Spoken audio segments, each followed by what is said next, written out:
The sky over New Seattle was never truly dark anymore. Even at 3 in the morning, the heavy violet haze of the orbital tethers reflected the neon pulse of the megacity below, casting long artificial shadows that never quite slept.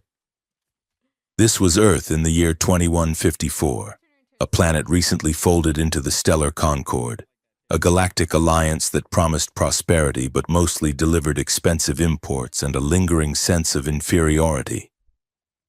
For the human population, the integration had been a cultural whiplash. The skyline was dominated by the twisting crystalline architecture of the Concord embassies, structures that looked like frozen lightning strikes piercing the smog. Down on the street level, in the retrofitted concrete blocks of the old districts, human resentment simmered like a pot left on a burner too long. Jace Calder adjusted the strap of his canvas messenger bag, feeling the familiar dig of the buckle into his shoulder. He was 18 years old, built with the lean, wiry strength of someone who had worked manual labor since he was 12. He stood on the platform of the maglev train, surrounded by a crowd that was a kaleidoscope of species. To his left was a Taurian dock worker, towering and hulking with chitinous plates. To his right, a group of human office drones staring blankly at their wrist comms.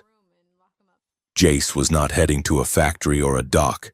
He was heading to the Heliox Interstellar Academy, the glittering jewel of the sector, a place where the children of diplomats, warlords, and trade magnates learned how to rule the galaxy.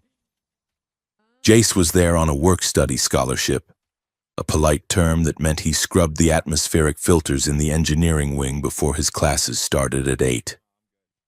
The train hissed into the station, the doors sliding open with a soft chime. Jace squeezed inside, finding a corner where he could read his history text on a cracked datapad. He felt the eyes of the other passengers slide over his academy blazer. It was a deep midnight blue with silver piping, a uniform that cost more than his father made in 6 months. On Jace, it looked slightly ill-fitting, the cuffs frayed just enough to betray him. When the train arrived at the Spire district, the air quality improved instantly. The smog was scrubbed away by invisible ionizers, leaving the morning crisp and smelling faintly of ozone and expensive perfume. Jace walked the pristine white promenade toward the academy gates, keeping his head down. Heliox Academy was a marvel of gravity manipulation. The main campus floated 300 feet above the ground, tethered by beams of shimmering hard light. Students arrived in sleek, silent personal shuttles that docked directly at the upper concourse. Jace, however, had to take the service lift. He clocked in at the maintenance bay, spent an hour wrestling with a clogged filtration unit that smelled of sulfur and alien mold, and then washed up in the employee sink. By the time he made it to the grand atrium for the morning assembly, his hands were scrubbed red, but he could still smell the faint metallic tang of the filters. The atrium was a cathedral of glass and light, filled with 1,000 students. There were sylphs with translucent skin floating near the ceiling, heavy gravity dwellers in pressurized suits, and humans like Jace, who stuck together in tight, defensive knots near the back. That was where he saw her, Lyra Voss. Everyone knew who she was, or at least, they knew the version of her that the campus gossip mill had constructed. She was an exchange student from the core worlds, a place so far away that the starlight took centuries to reach Earth. She was strikingly humanoid, but with an ethereal quality that made her look like a high-definition image projected into a low-resolution world. Her skin was the color of pale moonlight, and her hair was a cascade of silver that seemed to move on its own, reacting to the static in the air. But the first thing people noticed was the chair. It was a sleek, matte black anti-gravity rig, hovering 6 inches off the floor. It hummed with a low, menacing energy. Lyra sat in it with a posture that was regal and defiant, her legs encased in intricate, bracing latticework that glowed with a faint blue pulse. Jace watched from the mezzanine as she navigated the crowd. He had seen her before, usually surrounded by a radius of empty space. People did not talk to Lyra Voss. They stared. They whispered about the accident that had left her unable to walk, speculating on everything from a shuttle crash to a genetic defect. She had a reputation for being icy, sharp-tongued, and unapproachable. Today, however, something was wrong. The grand stairway was the centerpiece of the atrium, a flowing river of marble steps that led up to the lecture halls.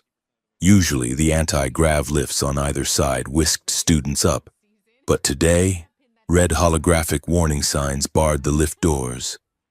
Maintenance cycle. The signs read, "Please use stairs." Jace frowned. The lifts were never down during rush hour. He watched as Lyra approached the base of the stairs. The crowd parted, silence rippling outward like a wave. She paused, her fingers dancing over the control panel embedded in the armrest of her chair. The chair hummed louder, initiating its ascent mode. It tilted back slightly, thrusters engaging to glide up the incline. She made it 10 feet.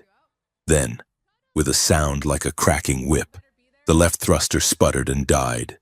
The chair lurched violently. Lyra gasped, a sharp intake of breath that echoed in the silent hall. The chair spun, slamming against the marble banister.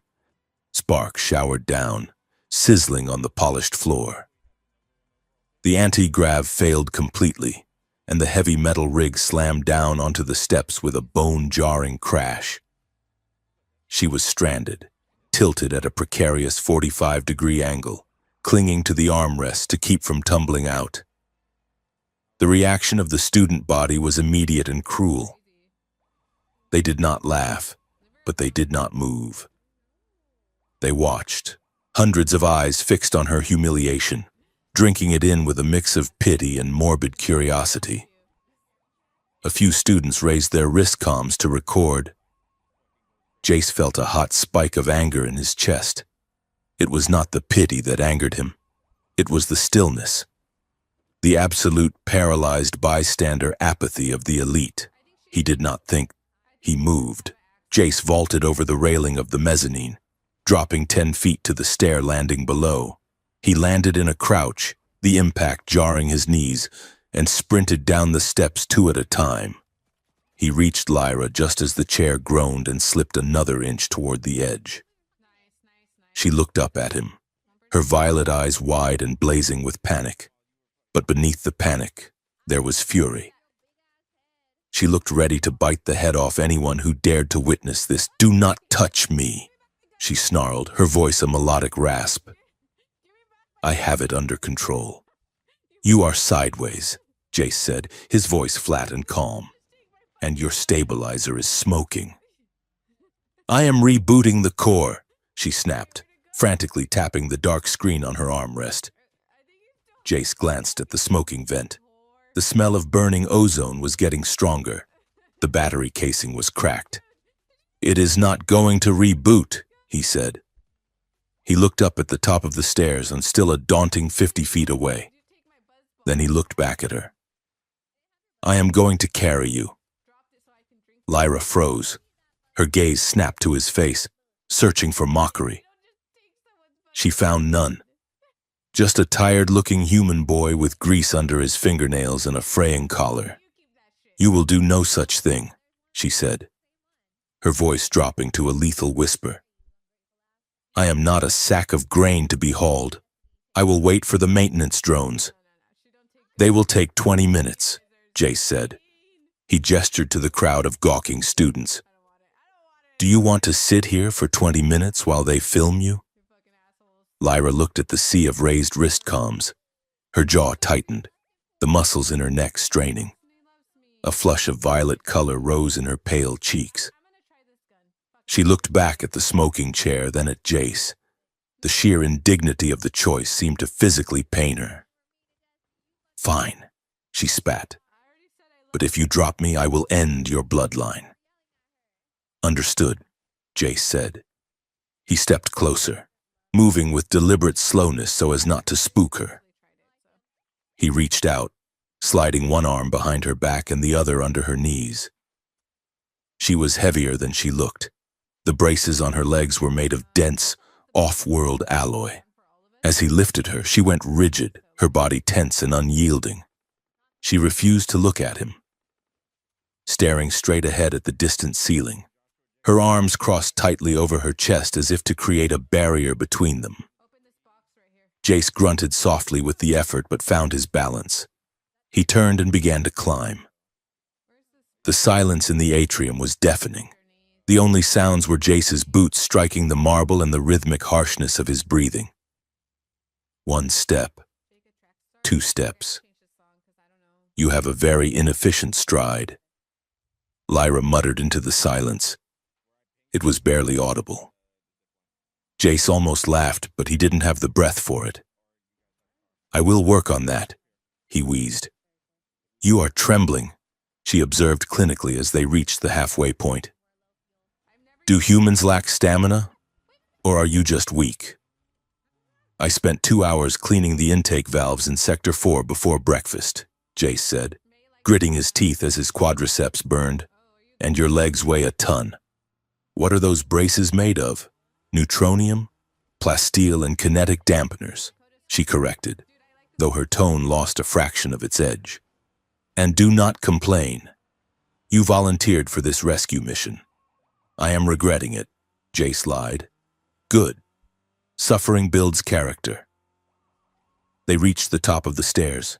Jace stepped onto the landing, his chest heaving. He did not put her down immediately. He looked around for a bench or a seat, but the hallway was open space. Where is your first class? He asked. Xenolinguistics. Hall C, she said. It is down the corridor. Jace nodded and kept walking. I can wait here, she protested. No chair, remember? Jace said. Unless you plan to levitate to Hall C. Lyra fell silent. For the first time. She uncrossed her arms. Her hand hovered for a moment before lightly, tentatively, gripping the fabric of his blazer at the shoulder. It was a stabilizing gesture, but it felt significant. When they reached the door to Hall C, Jace kicked it open. The professor, a towering insectoid being with 4 eyes, stopped mid-lecture. The entire class turned to look. Jace walked to the front row, knelt, and carefully set Lyra down in an empty seat. He adjusted his jacket, wiped the sweat from his forehead, and stood up. I will go check on your chair, he said, his voice surprisingly steady. Tell the professor you had a transport malfunction. Lyra looked up at him. She smoothed her silver skirt, regaining her composure instantly. The mask of icy indifference slammed back into place, but her eyes remained fixed on his. Your name, she demanded. Jace, he said. Jace Calder. Lyra Voss, she replied, as if he didn't already know. You may go now. Jace Calder. Try not to collapse on your way out. Jace smirked, turned, and walked out of the silent classroom. As the door slid shut behind him, he let out a long, ragged breath and leaned against the wall, his legs shaking uncontrollably. It was supposed to be a one-time event, a dramatic anomaly in the boring routine of academic life. But the next day, when Jace arrived at the bottom of the grand stairway, Lyra was there. Her chair was gone. She was sitting on a bench near the entrance, looking furious. Jace slowed his approach. What happened? Parts on back order, she clipped out, staring at a datapad with murderous intent. The administration claims the specific gyroscopic stabilizer required for my model must be shipped from the Centauri Prime shipyards. Estimated delivery 3 weeks. 3 weeks? Jace repeated. That is ridiculous. It is bureaucratic incompetence, she corrected. Jace looked at the stairs, then he looked at her. Well, he said, adjusting his bag. We better get moving then. I have a biology lab in 10 minutes. Lyra looked at him, her expression unreadable. You do not have to do this. I can request a gravity sled from the infirmary. It is humiliating and looks like a cargo pallet, but it functions. Do you want to ride on a cargo pallet? No. Then let's go. He scooped her up. This time she didn't cross her arms. She wrapped one arm around his neck, her grip firm and pragmatic. You smell like solvent, she noted as they ascended. It is better than smelling like fear, Jace retorted. Debatable, she said. But she didn't pull away. It became a routine. Every morning at 7:45, Jace would meet Lyra at the base of the stairs. He would carry her up the 3 flights to the main concourse, walk her to her first class, and then run to his own. The physical toll was significant. Jace started eating double portions at the cafeteria, hoarding protein bars in his pockets. His shoulders grew broader, his back muscles hardening under the strain of the daily lift. But the emotional shift was more profound. During those daily climbs, surrounded by the noise of the academy, they existed in a bubble of private conversation. Jace learned that Lyra had a dry, caustic sense of humor that could strip paint. She learned that Jace was observant, noticing details about the alien species around them that the wealthy students ignored. That is a Valaxian ambassador, Lyra whispered one morning, nodding toward a robed figure. Do not look him in the eye. In his culture, eye contact is a proposition for marriage. Jace immediately looked at the floor. Good tip. I am not ready to settle down. A wise choice, Lyra teased. You have very little to offer a spouse. Your earning potential is statistically negligible. Ouch, Jace laughed. You really know how to charm a guy. I deal in facts, Calder. I am doing you a favor by lowering your expectations. By the second week, the campus had noticed. Jace was sitting in the cafeteria, poking at a bowl of synthetic noodles, when a holographic display above the table flared to life. It was a news feed from the student network. The headline blazed in neon blue. The Human Knight of Heliox, chivalry or PR stunt. Below it was a video. It was a compilation of clips taken by students. Jace carrying Lyra up the stairs. Jace carrying Lyra down the hall. Jace pausing to adjust her grip, their faces inches apart.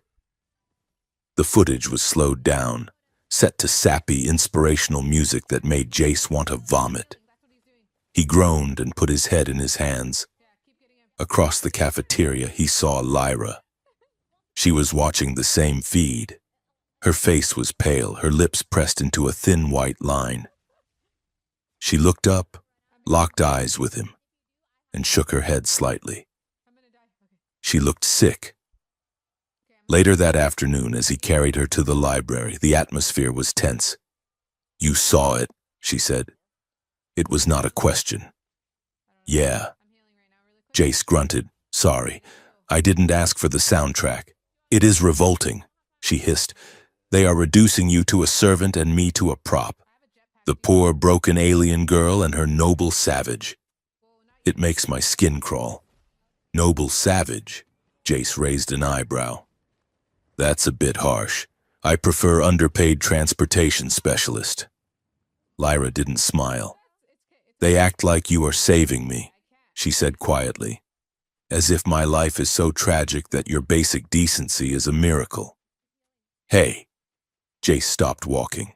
He stood in the middle of the corridor, ignoring the students flowing around them. Look at me. She hesitated, then tilted her head to look at him. Her eyes were shimmering with unshed frustration. I am not saving you, Jace said firmly. I am just getting you to class. You are the one who aces every exam. You are the one who terrified the debate club president into crying yesterday. I am just the legs. You are the brain. Lyra stared at him for a long moment. The tension in her shoulders eased. just a fraction. The debate president was using a straw man fallacy. She murmured, "He deserved it." Jace grinned. "See?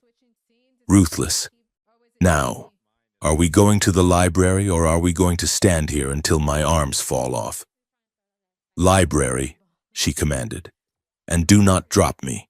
High above the student squabbles, in the obsidian-walled office of the academy administrator, the mood was far less collegiate. Administrator Vane sat behind his desk, sweating. He was a human, a political appointee who preferred to avoid conflict, but the figure on the holographic comms channel was making that impossible. The image was distorted, audio only, but the authority in the voice was unmistakable. It carried the clipped, heavily accented cadence of the core worlds. "The situation is becoming visible," the voice said. Vane dabbed his forehead with a silk handkerchief. "It is just a student romance. Barely that. A friendship. The boy is a nobody. A scholarship case from the slums. That is the problem," the voice replied smoothly. "The optics are uncontrolled. A Voss heir cannot be seen relying on a human laborer. It suggests weakness. It suggests dependency. I can have the boy expelled," Vane offered quickly. "No," the voice snapped. "That would create a martyr. The girl is volatile. If you push too hard, she will push back. She must be managed. Ensure the chair is fixed immediately, and ensure the boy is reminded of his place. But the part will arrive tomorrow. See to it that the dependency ends. The Voss legacy is not a charity case." The connection cut, leaving the room in silence. That evening, the rain was falling hard against the glass dome of the observation deck. It was a quiet spot on the upper levels that Jace had discovered. Usually empty because the view was of the industrial district rather than the glittering city center. Lyra was sitting on a plush bench, her legs stretched out in front of her. Jace sat on the floor opposite her, leaning back against the glass. They had been studying for a history exam, quizzing each other on the dates of the Concord treaties. Lyra closed her book with a snap. 1998, the pre-contact era. Humans were so chaotic then. We were, Jace agreed, still are. Mostly. He looked at her. She was tracing the line of the brace on her left leg with a manicured finger. The expression on her face was raw, unguarded in a way he hadn't seen before. "Does it hurt?" he asked softly. Lyra didn't look up. "Sometimes. It is a hollow ache, like the bone is trying to remember how to be bone, but it is just silent." She looked out at the rain. "I am not angry at you, Jace," she said suddenly. "About the video, or the carrying. I know," Jace said. "I am angry because I hate needing it," she whispered.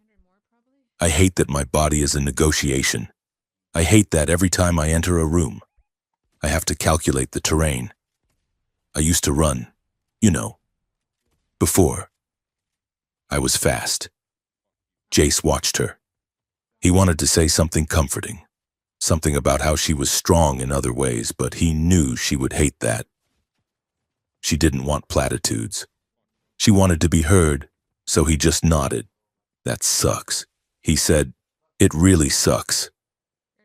Lyra looked at him, startled by the bluntness. Then, a small, genuine smile touched her lips. "Yes," she said. "It really does." She reached out, her hand crossing the space between them. She placed her palm against the glass, right next to his head. "You are a strange human," Jace called her. "You do not try to fix things that cannot be fixed." "I am just an observer," he said, his heart hammering against his ribs. Lyra leaned forward slightly. The air between them felt charged, electric, heavy with something that hadn't been there a week ago. Her violet eyes searched his face, lingering on his mouth.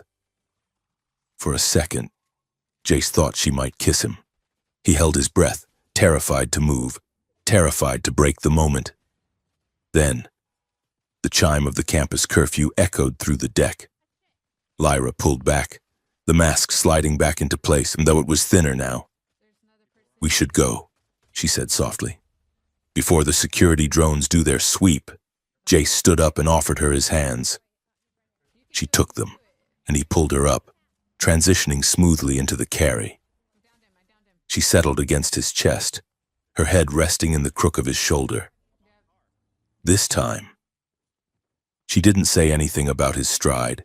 She just closed her eyes. Far below, in the shadows of the maintenance level, a figure watched the feed from a hidden security camera. The figure was cloaked, their features obscured by a digital scrambler. They tapped a command into a wrist unit, sending an encrypted burst transmission deep into space. The message was short, devoid of emotion, and terrifying in its implications. Target locked. The human has bonded with the asset. Phase 2 can proceed. The figure deleted the log and disappeared into the darkness of the tunnels, leaving the image of Jace and Lyra frozen on the screen. A boy carrying a girl, neither of them knowing that they were walking straight into a war.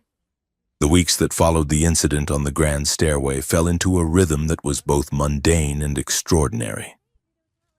To the casual observer at Heliox Academy, Jace Calder had simply become part of Lyra Voss's logistical infrastructure, a human mechanism replacing a faulty gyroscopic stabilizer.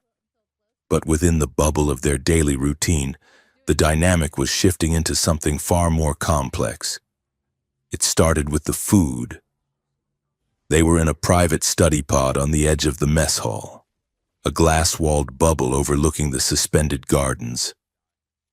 Jace was eating a nutrient-dense protein wrap that smelled vaguely of burnt peanuts, while Lyra picked at a tray of translucent geometric jelly cubes that cost more than Jace's monthly rent. "You are staring at my lunch again," Lyra said without looking up from her holographic textbook. "It looks like office supplies," Jace noted, taking a bite of his wrap. "Are you sure that is edible?" "It is compressed algae with a Vin fruit reduction," she replied. "It is perfectly balanced for a high cognitive metabolism. Unlike that brick of carbohydrates you are demolishing." Jace swallowed. "This brick is spicy. Want to try?" Lyra looked at the wrap with genuine suspicion. She leaned in, sniffing it delicately. Her nose wrinkled. "It smells like chemical warfare." "It is called chili powder," Jace said, tearing off a small piece. "It tricks your brain into thinking your mouth is on fire. It releases endorphins. Why would you want to trick your body into believing it is dying? Because it makes you feel alive." Jace grinned, holding out the piece. "Come on, one bite. Or are the Voss taste buds too refined for earth spice?" Lyra's eyes narrowed. She snatched the piece from his hand, her fingers brushing his, cool and smooth against his calloused skin. She popped it into her mouth and chewed thoughtfully. For 3 seconds. Nothing happened. Then, her violet eyes widened. A flush of bluish color rushed to her cheeks. She gasped, reaching for her water cylinder. "It burns!" she wheezed, chugging the water. "Why is it hostile?" "It is not hostile." Jace laughed, handing her another napkin. "It is flavorful. It is an assault." She coughed, wiping her mouth. "Humans are insane. You eat pain for recreation." But she was smiling. It was a small thing, barely a quirk of her lips, but it reached her eyes. The Ice Queen of the Stellar Concord was melting, one chili pepper at a time. As the days turned into a month, the physical aspect of their arrangement evolved. Initially, Jace had lifted her like he was hauling a crate of engine parts, effective but clumsy. He had been terrified of hurting her, terrified of touching her in the wrong way. One afternoon in the empty gymnasium, where Lyra was undergoing mandated low-gravity therapy, She stopped him. "You are lifting with your back," she said, watching him wince as he straightened up. "If you continue like that, you will have a spinal compression by the time you are 20. "I am fine," Jace lied, rubbing his lumbar. "Sit down," she commanded. She guided him through the mechanics of a proper transfer. It was a lesson in anatomy and leverage. She taught him how to lock his core, how to use the pivot of his hips, and how to position his hands to support her center of gravity without putting pressure on her neural interface ports. "Place your hand here," she said, guiding his palm to the small of her back, just above the rigid line of the brace, and the other under the knees. "Now, use your legs." Jace followed her instructions. He stepped in close, his chest brushing against her shoulder. He could smell her scent, ozone, cold rain, and something sweet like night-blooming jasmine. He slid his arm around her, feeling the warmth of her body through the silk of her tunic. "On 3, she said softly. 1, 2, 3. He lifted her. It was fluid, almost weightless compared to his earlier struggles. He held her close, her face inches from his. For a moment, neither of them moved. The gymnasium was silent, save for the hum of the gravity generators. Jace looked down at her, and she looked up, her gaze tracing the line of his jaw. "Better?" she asked, her voice dropping an octave. "Much better." Jace breathed. He carefully set her down on the therapy mat. As he pulled away, he felt a strange magnetic resistance, as if the air between them had thickened. He cleared his throat and stepped back, busying himself with his water bottle. "You are a quick study." "Calder," she said, smoothing her hair. "For a human." "I have a good teacher," he replied, not looking at her. The banter was their shield, a way to deflect the intensity that was growing in the quiet spaces between classes. But the shield was getting thin. The tipping point came after the interspecies debate championship. Lyra had decimated her opponent, a smug Andromedan who had argued that emotional capacity was a weakness in governance. Lyra had dismantled his argument with such cold, surgical precision that the judges had been left stunned.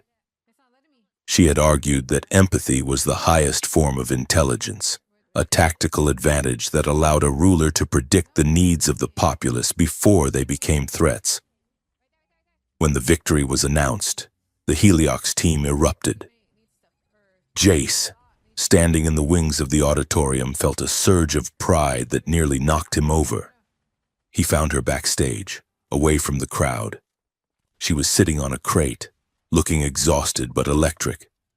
Her eyes were bright, her cheeks flushed with the high of intellectual combat. "You were incredible," Jace said, walking over to her. "You absolutely shredded him." "He was relying on outdated logic," Lyra said, though she looked pleased. "He assumed I would argue from a place of sentiment. I argued from a place of efficiency." Jace laughed. "Remind me never to argue with you."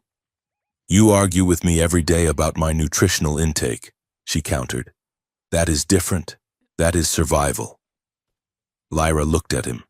The adrenaline of the debate was still humming in her veins. She stood up, holding on to the edge of the crate for balance. "Come here," she said. Jace stepped closer. "What is it?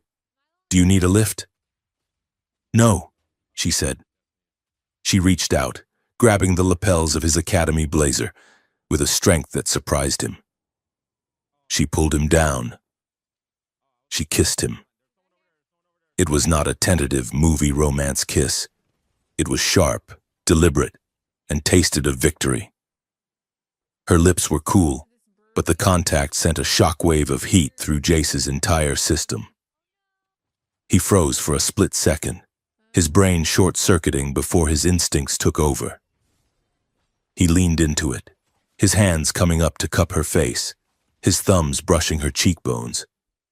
It lasted perhaps 5 seconds. Then, Lyra pulled back.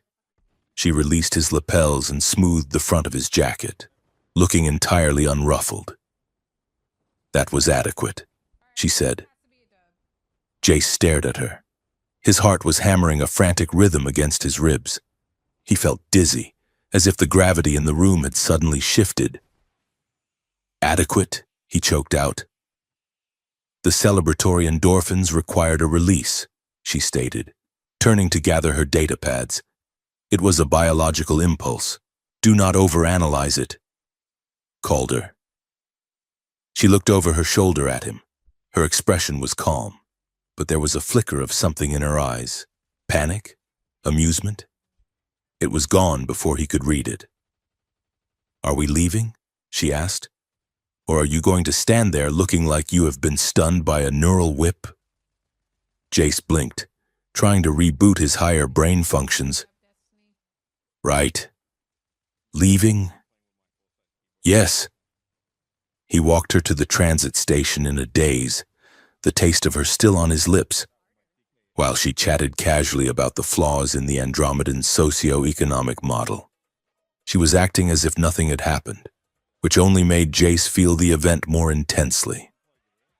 He looked at her profile, the sharp nose, the determined chin, and realized with a terrifying clarity that he was in deep trouble. But the universe, as if sensing his happiness, decided to intervene. The next morning, the Academy screens were plastered with announcements for the Unity Gala. It was an annual event meant to celebrate the integration of Earth into the conquered, a night of speeches, stiff drinks, and forced socialization. Lyra was waiting for him at the bottom of the stairs, but she wasn't alone. 2 figures in dark, nondescript suits were standing a few feet away, watching the students pass with predatory stillness. "Who are they?" Jace asked, nodding toward the suits as he scooped Lyra up. "Diplomatic protection," Lyra muttered, her mood visibly sour. "The administration is insisting I attend the gala as a keynote guest. They want me to be the poster child for inclusive harmony." "You?" Jace snorted as they began the climb. "You are about as harmonious as a solar flare." "Precisely. They want me to sit on stage, look tragic but brave, and talk about how the Academy has welcomed me despite my limitations. It is propaganda." "So say no." "I cannot," she sighed, resting her head against his shoulder. "My tuition is tied to diplomatic grants. If I refuse the public relations requests, the funding pauses. It is a leash." Jace tightened his grip on her legs. "That is coercion. That is politics. Jace, welcome to the real galaxy." As they reached the top of the stairs, Jace glanced back. The suits were following them, maintaining a constant 20-foot distance. They moved with a fluid, synchronized grace that didn't look like standard campus security. They looked like predators stalking a herd. "I don't like them," Jace murmured. "They are harmless," Lyra said dismissively. "Just corporate contractors hired to ensure the asset arrives on stage in one piece." "Asset," Jace repeated. "Is that what you are?" "To them, yes." The tension came to a head 2 days later. Jace and Lyra were taking a shuttle from the main campus to the Orbital Anthropology Museum for a field trip. The shuttle was crowded with students, the air thick with chatter. Jace had secured a seat for Lyra near the back and was standing in the aisle next to her, holding the overhead strap. The shuttle detached from the dock and began its glide through the magnetic tube connecting the spires. Through the windows, the megacity of New Seattle sprawled out below, a grid of light and smog. Halfway through the tunnel, the lights in the shuttle flickered and died. A collective groan went up from the students. "Great," someone yelled. "Did we lose power again?" The emergency red lighting bathed the cabin in a bloody glow. The shuttle didn't stop, but it slowed, shuddering. Jace looked down at Lyra, She wasn't groaning. She was tense, her hand gripping the armrest so hard her knuckles were white. "This isn't a power failure," she whispered. "The maglev drive doesn't flicker. It cuts or it runs." Suddenly, the airlock door at the rear of the shuttle, the maintenance access, hissed open. The wind roared, pressurizing the cabin instantly. Two figures stepped in. They were wearing rebreather masks and heavy kinetic weave armor. They didn't look like maintenance workers. They looked like an extraction team. One of them raised a weapon, a stun baton that crackled with blue electricity. "Clear the area?" The lead figure barked, his voice amplified. "We are securing a VIP." The students screamed and scrambled forward, away from the intruders. "Lyra Voss," the figure said, pointing the baton at her. "Come with us." Jace didn't think. The protective instinct that had been building in him for weeks surged like a breaking dam. He stepped between Lyra and the men, blocking the aisle. "She is not going anywhere," Jace said, his voice surprisingly loud in the chaos. "Move, human," the figure growled, stepping forward. Jace braced himself.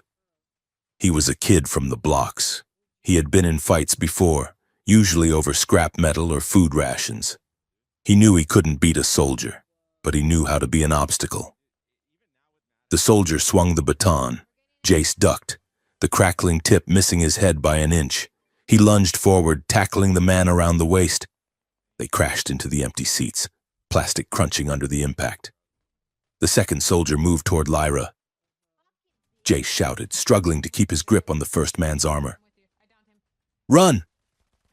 Lyra! Or crawl! Crawl, do something!" Lyra didn't crawl.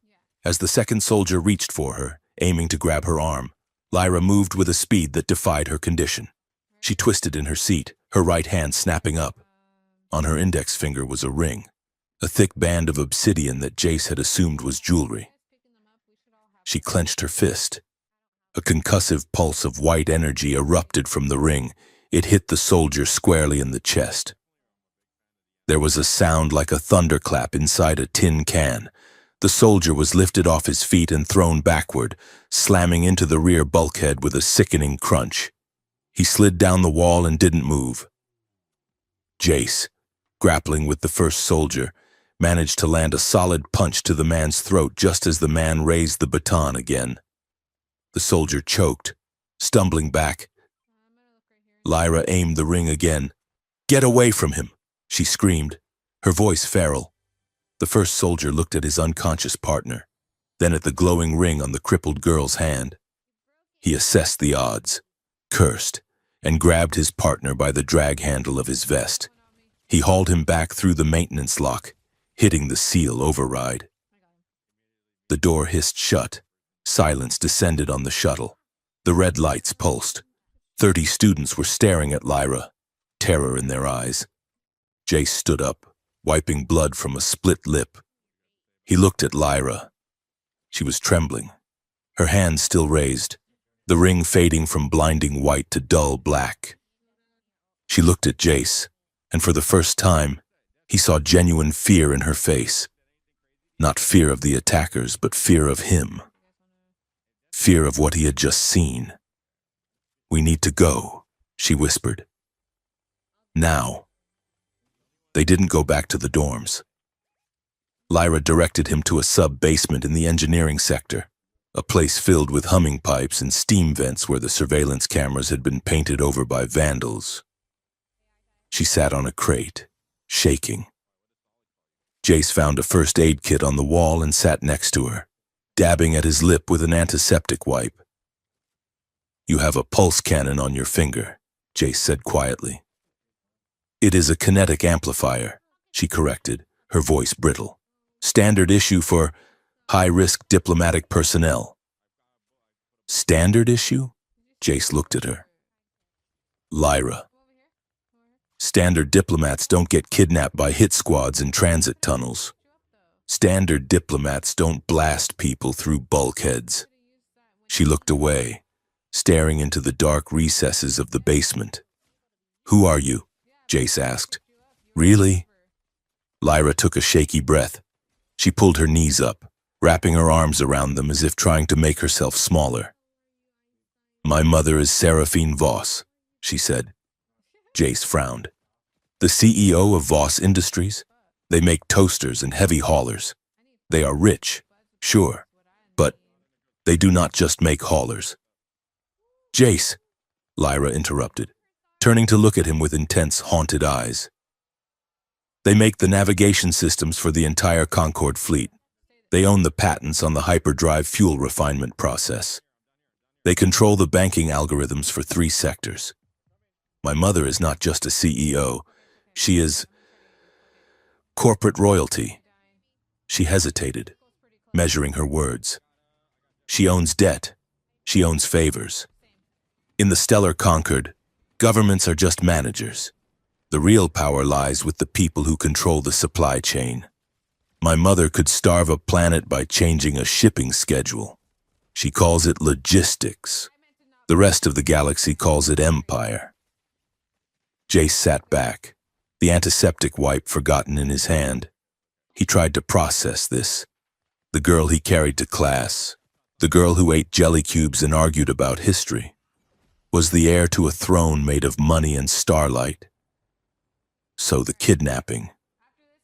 He started. Leverage, she said bitterly. There are factions who want to squeeze my mother. They want to destabilize the alliance. If they take me, they control her. Or at least, they think they do. She looked down at her legs, at the sleek, paralyzed limbs encased in the expensive braces. Jace, the accident that did this to me. It was a shuttle crash on Centauri Prime. 2 years ago. Okay, Jace said gently. The investigation report said it was a pilot error, a navigational glitch. She looked up at him, and her eyes were wet. My mother's company built that navigation system. It has a failure rate of 0.001%. It does not glitch. Jace felt a cold chill slide down his spine. You think someone sabotaged it?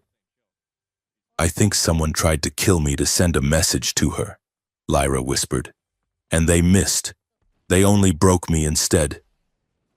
She reached out, grabbing Jace's hand. Her grip was desperate. That is why I pushed you away at the start. That is why I didn't want you to help. You are a civilian. Jace, you are just a boy with a scholarship. Being near me is not safe. Today proved that. Jace looked at their joined hands. He looked at the blood on his knuckles, blood he had spilled for her. He thought about the way she had kissed him after the debate, the way she made him laugh, the way she looked at the world with such fierce, guarded intelligence. He thought about the vast, terrifying machinery of the galaxy that she had just described, a machine that wanted to crush her. He tightened his grip on her hand. They will try again, won't they? He asked. Yes, she said, they will. Jace nodded slowly. He didn't let go. Well, he said, his voice steady, the fear replaced by a stubborn, reckless resolve. Then you are going to need more than a pulse ring. You are going to need eyes in the back of your head. He looked her dead in the eye. I am not going anywhere. Lyra, I am not a civilian anymore. I am your partner. Lyra stared at him, searching for the lie, searching for the moment he would realize the danger was too high and run. She didn't find it. She let out a long, shuddering breath and leaned her forehead against his shoulder. You are an idiot. Jace called her, she murmured into his jacket. Yeah, Jace said, resting his chin on her silver hair. I know. But I am your idiot, in the dark of the basement, with the steam hissing around them. The bond between them solidified into something harder than diamond. They were no longer just a student and a helper. They were conspirators. And as the shadows lengthened, they both knew that the quiet days of the academy were over. The real test had just begun. The shuttle ride to the Ethelgard medical station took 6 hours. Slipping through the nebulous shipping lanes that connected Earth's sector to the wider Concord territories. It was not a luxury liner. It was a cargo jumper, smelling of recycled air and hydraulic fluid, chosen specifically because it did not appear on the passenger manifests that Seraphine Voss monitored. They were officially off the grid. Or as off the grid as the daughter of the galaxy's most powerful industrialist could be. Jace sat by the viewport, watching the station come into view. Ethelgard was a sprawling, chaotic hive of docked ships and modular habitats, floating in the void like a rusted jewel. It was a gray market bazaar, a place where unlicensed cybernetics, experimental gene therapies, and alien pharmaceuticals were traded with a handshake and a credit chip. Lyra sat opposite him, her chair locked into the floor clamps. She looked different away from the pristine, sterile light of the academy. The shadows of the shuttle made her look sharper, more dangerous. She wore a heavy traveler's cloak over her tunic, concealing the expensive make of her clothes. "We have docked," the pilot's voice crackled over the intercom. "Keep your heads down. The customs droids are prone to bribery, but the local syndicates are not." Jace unbuckled and stood up, offering his hands to Lyra. She took them, and they went through the familiar fluid motion of the transfer. He lifted her, settling her weight against his chest. It had become second nature now, a language of muscle and trust that they spoke without words. "Ready for a vacation?" Jace asked, stepping toward the airlock. "If your definition of a vacation involves potential black market organ harvesting, then yes," Lyra replied dryly. "I am ecstatic." The airlock hissed open, and the noise hit them like a physical blow. The station was a cacophony of 1,000 languages, the screech of metal, and the thumping bass of music from the lower levels. The air smelled of frying spice, ozone, and unwashed bodies. They moved through the crowd, Jace weaving between towering lizard-like merchants and floating drones that advertised rapid-growth limbs.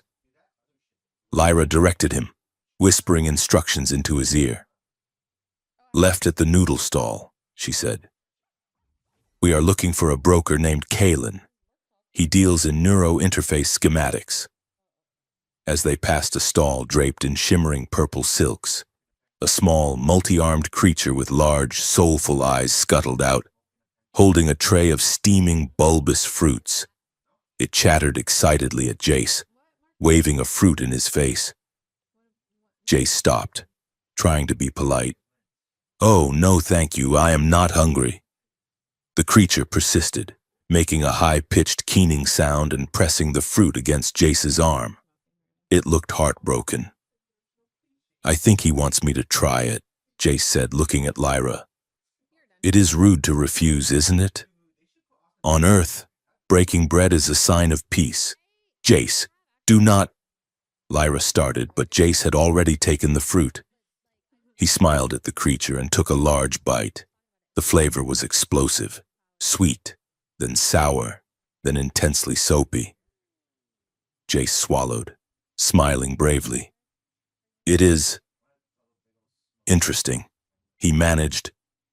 The creature let out a shriek of joy, clapped all 4 of its hands, and suddenly lunged forward, wrapping 2 arms around Jace's leg and burying its face in his shin. "What is it doing?" Jace asked, trying to shake his leg free without dropping Lyra. Lyra was shaking against his chest. At first, he thought she was trembling with fear, but when he looked down, he realized she was laughing. It was a sound he had never heard before, a genuine, unbridled belly laugh that shook her entire frame. "You idiot," she gasped, wiping a tear from her eye. "That is not a snack. That is a dowry fruit." "A what?" "You just accepted a marriage proposal," she choked out. "By eating the fruit, you agreed to join its clan as a broodsire. Congratulations."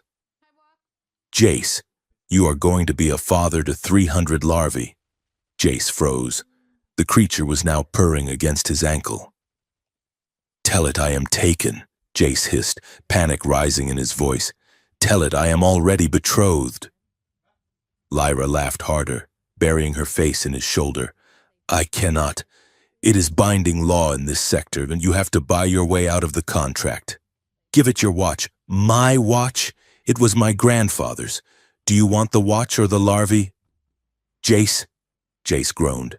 He awkwardly shifted Lyra's weight, unclasped his wrist comm, and dropped it onto the tray.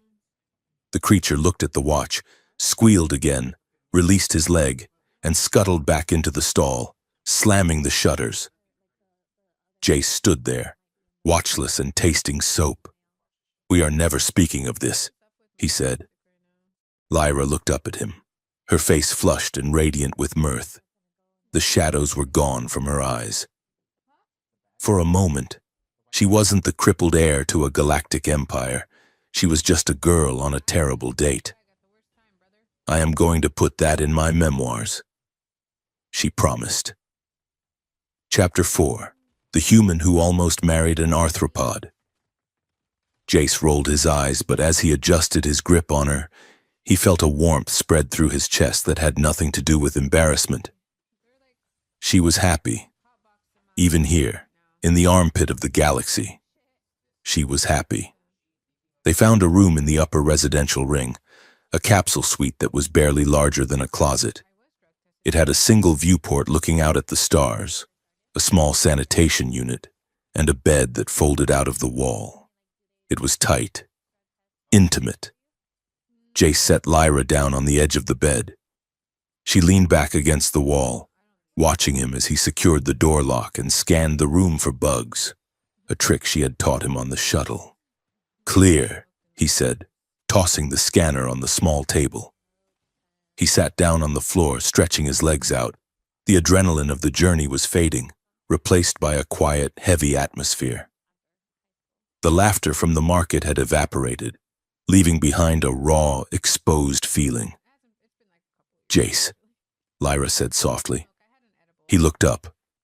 The neon light from the station outside filtered through the viewport, painting stripes of blue and pink across her face. "Thank you," she said. "For the fruit, for the carrying, for everything." "I am just doing my job," Jace joked weakly. "Professional transportation specialist." "Stop it," she said. Her voice was sharp, cutting through his deflection. "Stop hiding behind the jokes." Jace fell silent. He looked at his hands, calloused and scarred from years of manual labor. "It scares me." "Lyra," he admitted, his voice barely a whisper. "What does? This... us?" He gestured between them. "Back on Earth, I knew who I was. I was Jace Calder, the scholarship kid. I had a plan. Get a degree, get a job in a maintenance yard. Maybe buy a small apartment in the Spire district by the time I was 40. It was a small life, but it was mine." He looked at her. "Now, I don't know who I am anymore. When I am with you, I feel useful in a way that terrifies me. Like my whole identity is being rewritten to fit into the empty spaces of yours. I am afraid that if I stop carrying you, I will disappear." Lyra watched him, her eyes dark and unreadable. She reached out, her hand hovering in the air until he leaned forward, letting her touch his face. Her fingers were cool against his skin. "Do you think you are the only one who is terrified?" she asked. "You are Lyra Voss," Jace said. "You are not afraid of anything." "I am afraid of being a tragedy," she whispered. She pulled her hand back, wrapping her arms around herself. "My whole life, since the accident, I have been a story that people tell themselves to feel better. The poor, broken girl, the cautionary tale. Even the people who claim to love me. They love the damage. They love the idea of fixing me or protecting me. I am a project. A cause." She looked at him, her gaze fierce and vulnerable. "I do not want to be your cause." "Jace," I do not want you to love me because I need you. That is not love. That is pity with a hero complex. I don't pity you, Jace said. The words came out fierce, almost angry. I admire you. You are the strongest person I have ever met. And yeah, I like helping you. I like that I can make your life a little bit easier. But that is not why I am here. Why are you here? She challenged. Because you are the only person who makes me laugh at terrible chili powder, Jace said. Because you are smarter than me. Because you make me want to be more than just a mechanic. He moved from the floor to the edge of the bed, sitting beside her. The space between them crackled with tension. I am here because I want to be, Jace said. Not because I have to be. Lyra looked at him, searching his face for any sign of dishonesty. She let out a breath she seemed to have been holding for years. Then prove it, she murmured. How? She reached out and took his hand, placing it on her waist. Treat me like a woman, Jace, not a patient, not a package, not a princess, just me. The air in the room grew heavy, charged with a static electricity that made the hair on Jace's arm stand up. He looked at her, really looked at her. He saw the braces on her legs, the scars on her spine, but he also saw the curve of her neck, the pulse beating at her throat, the invitation in her eyes. He leaned in slowly, giving her every second to pull away. She didn't. She leaned forward to meet him. When their lips met, it wasn't like the quick, daring kiss backstage. It was slow, deliberate. It tasted of the sweet, soapy fruit and coffee. Jace's hand moved up her back, feeling the ridge of the interface port at the base of her neck. But he didn't falter. He pulled her closer. Lyra made a small sound in the back of her throat, a sound of relief and want. She tangled her fingers in his hair, pulling him deeper. There was no hesitation in her touch, no fragility. She was demanding, present, and entirely in control. Jace shifted, careful not to put weight on her legs, but she guided him, her hands moving to his shoulders, pulling him down until they were lying back against the pillows. Is this okay? Jace whispered against her mouth. Yes, she breathed. Yes, he kissed her jaw, her neck, the hollow of her throat. He felt her hands roaming over his back, mapping his muscles. It was a conversation without words, a negotiation of boundaries and desires. For the first time. Jace wasn't holding her up. She was holding him. There was no pity in the room. There was only the heat of two people who had found their match in the chaos of the universe. As Jace pulled the blanket over them, shielding them from the blue neon glow of the window, the galaxy outside ceased to exist. There was only Lyra, and the choice she was making to let him in. The next morning, reality returned with the chime of the door alert. They woke tangled together, Jace's arm thrown protectively over Lyra's waist. For a moment, in the gray light of dawn, everything was perfect. Then the chime sounded again, sharp and insistent. Jace sat up, rubbing his face. We have an appointment, he remembered. Kaelin. Lyra sat up, wincing slightly as her back muscles adjusted to the gravity. The vulnerability of the night before was gone, replaced by her usual steely resolve. But when she looked at Jace, her eyes were soft. Help me up? She asked. Jace smiled, sliding out of bed, always. He helped her into her braces and the travel cloak. They moved with a new ease. The awkwardness of the previous weeks completely evaporated. They were a unit now. They met Kaelin in a back room of a cybernetics shop 3 levels down. Kaelin was a data broker, a jittery human with cybernetic implants in his eyes that whirred when he focused. You have the credits? Kaelin asked, not looking up from his console. Lyra placed a credit chip on the table. 5,000, unmarked. Kaelin snatched it, slotted it into his neck port. and shivered. Good. The data you asked for. It was hard to find. The Voss firewalls are aggressive. He tapped a key, and a holographic display flickered to life in the center of the cramped room. I dug into the medical archives like you wanted, Kalen said, his voice dropping. Looking for the specs on your injury, the crash data. And? Lyra asked, leaning forward. And it is not there, Kalen said. What do you mean? I mean it is sealed. Level 10 clearance. Lyra frowned. Level 10 is military grade. Why would a civilian accident report be classified as military? Because it wasn't a civilian accident, Kalen said.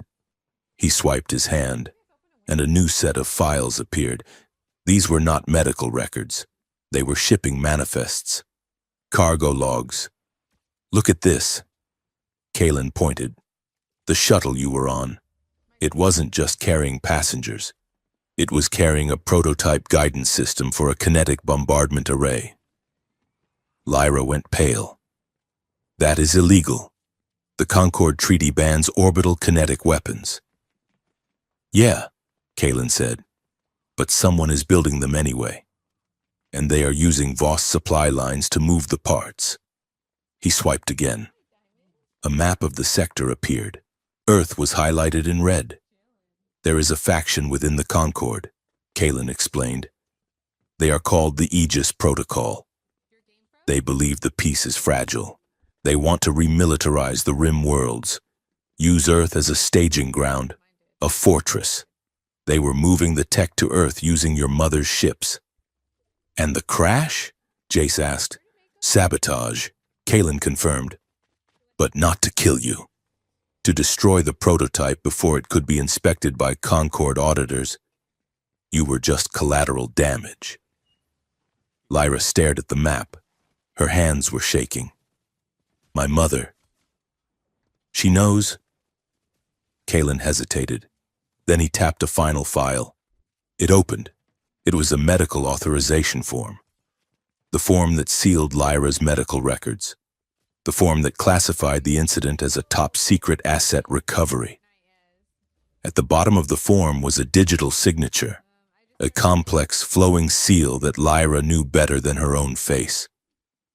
Seraphine Voss. She sealed it, Lyra whispered. She knew. She knew they used her ship to run illegal weapons. She knew I was crippled because of it. And she buried the truth to protect the contract. She didn't just bury the truth, Kalen said softly. She buried you. As long as you were recovering, no one would ask questions about the crash. You were the perfect distraction. Jace felt a surge of nausea. He looked at Lyra. She wasn't crying. She looked like she had turned to stone. She sold my legs for a weapons contract, she said. Her voice was devoid of emotion, which made it terrifying. Suddenly, the screens in the room flickered. The blue holographic light turned a harsh, warning red. Kalen jumped back. Heavy encryption override. Someone is tracing us. The main display warped, the data files dissolving into static. Then, the static cleared, resolving into a face. It was a woman. She was beautiful, with the same silver hair as Lyra, but her face was unlined, ageless, and cold as the void between stars.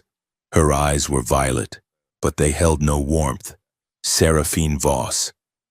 The room went deadly silent. Lyra. Seraphine's voice filled the room. It was calm, melodic, and utterly terrifying. You have strayed very far from your studies. Lyra stared at the hologram. Mother, and you. Seraphine's gaze shifted to Jace. It felt like she was looking directly at him, dissecting his soul. Jace called her, the scholarship student. You have been very industrious. We know, Jace said, stepping in front of Lyra instinctively. We know about the Aegis Protocol. We know about the weapons. You know fragments, Seraphine said dismissively. You are children playing with a fusion reactor. You think you have discovered a conspiracy. You have merely stumbled into the engine room of the galaxy. She leaned forward, her image growing larger. Jace Calder. You are a commendable caretaker. You have served my daughter well, but you are borrowing what the galaxy cannot afford to lose. Lyra is not a person to be romanced. She is the keystone of a stability you cannot comprehend.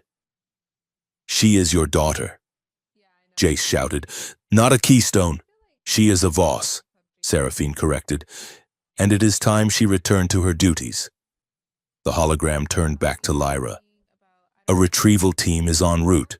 Do not resist. If you run, Mr. Calder's scholarship will be the least of his losses. I will erase his entire existence, his family, his district. Do not test me, Lyra. The screen went black. Kalen was already packing his gear, sweating profusely. You guys need to leave. Now. I am scrubbing this location. I never saw you. Jace grabbed Lyra's hand. She was still staring at the blank screen. Lyra, Jace said urgent. Lyra, we have to move. She blinked, coming back to herself. She looked at Jace, and the stone in her expression cracked, revealing a deep, burning rage. She threatened you, Lyra said. We can worry about that later, Jace said, pulling her toward the door. Can you move? Lyra looked down at her braces. She tapped the control panel on her thigh, maximizing the servo output. Yes, she said. She looked at Jace. I am not going back. Jace. I am not going back to be her distraction. Then we run. Jace said. Where? Lyra looked at the star map that was still burning in her mind. To the only place she cannot simply buy. She said, the fringe, the old ruins. If she wants a war, Jace, I am going to give her one. Jace nodded. He knelt down, and she climbed onto his back. But this time, it felt different. It wasn't a burden. It was battle armor. Hold on tight, Jace said. He kicked the door open, and they ran into the chaos of the station, leaving the old Lyra Voss behind in the dark. The interception had not been a battle. It had been a suffocating display of overwhelming force. When Jace and Lyra had attempted to flee the medical bazaar, they had run straight into a blockade that blotted out the stars. The flagship of the Voss corporate fleet, the Sovereign, was not merely a ship.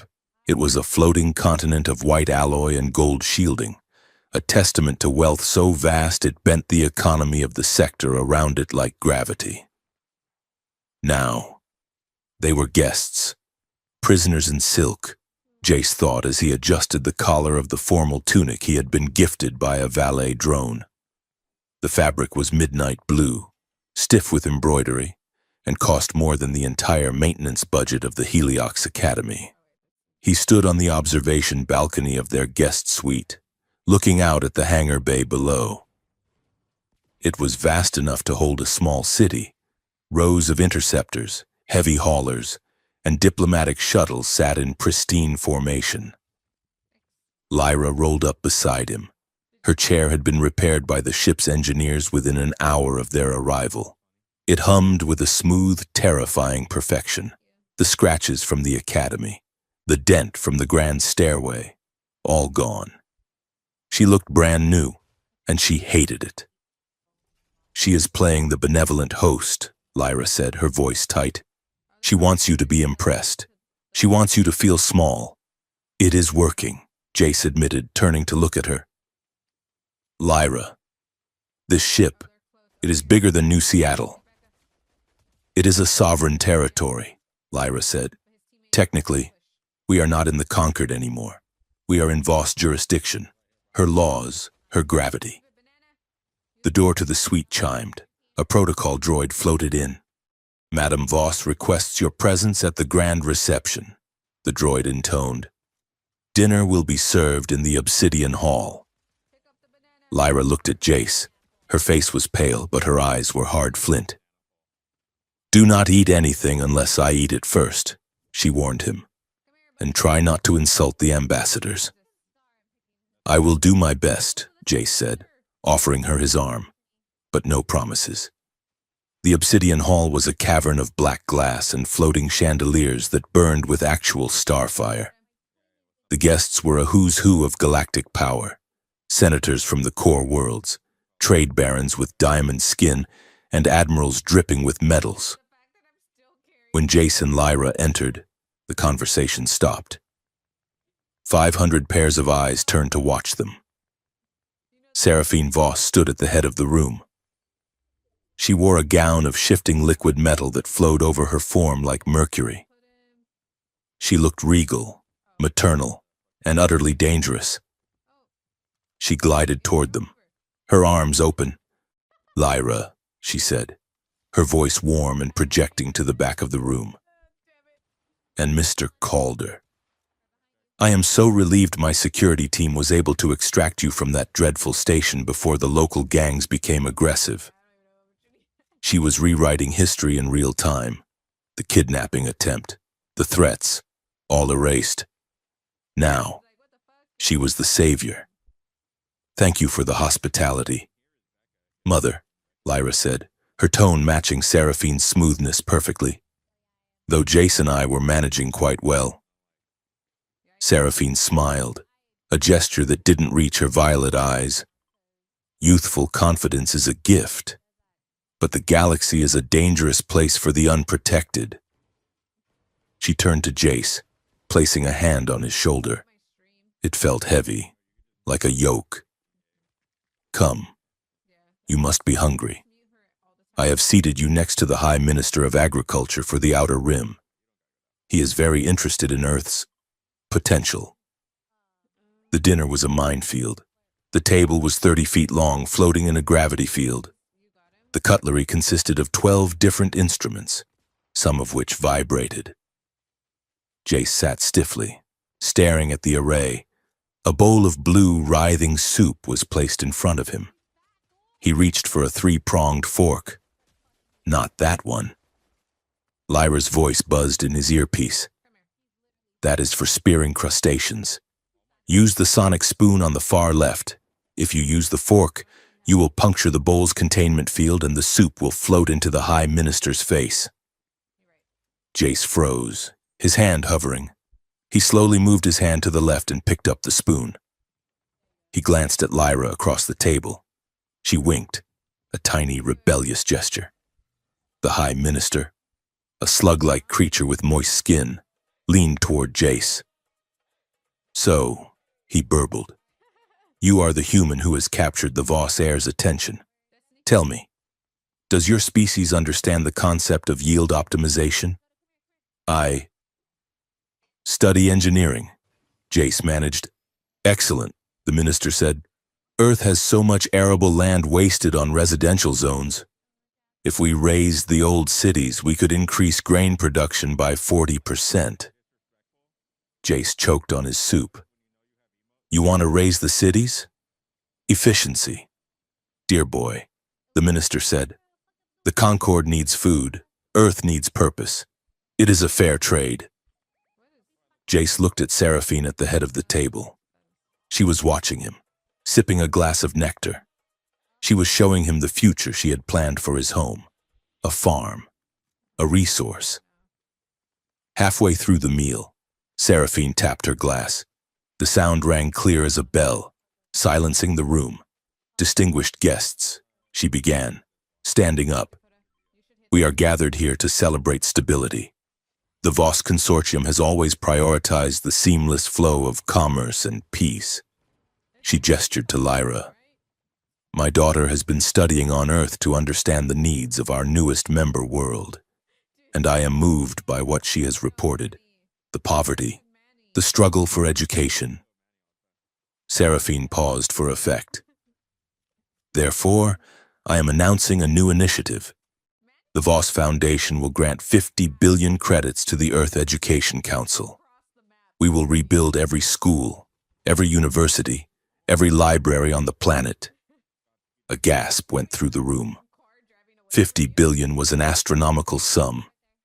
It would transform Earth overnight. Jace looked at Seraphine, stunned. Was this real? But Seraphine continued, her voice hardening slightly. Such a project requires oversight, close supervision.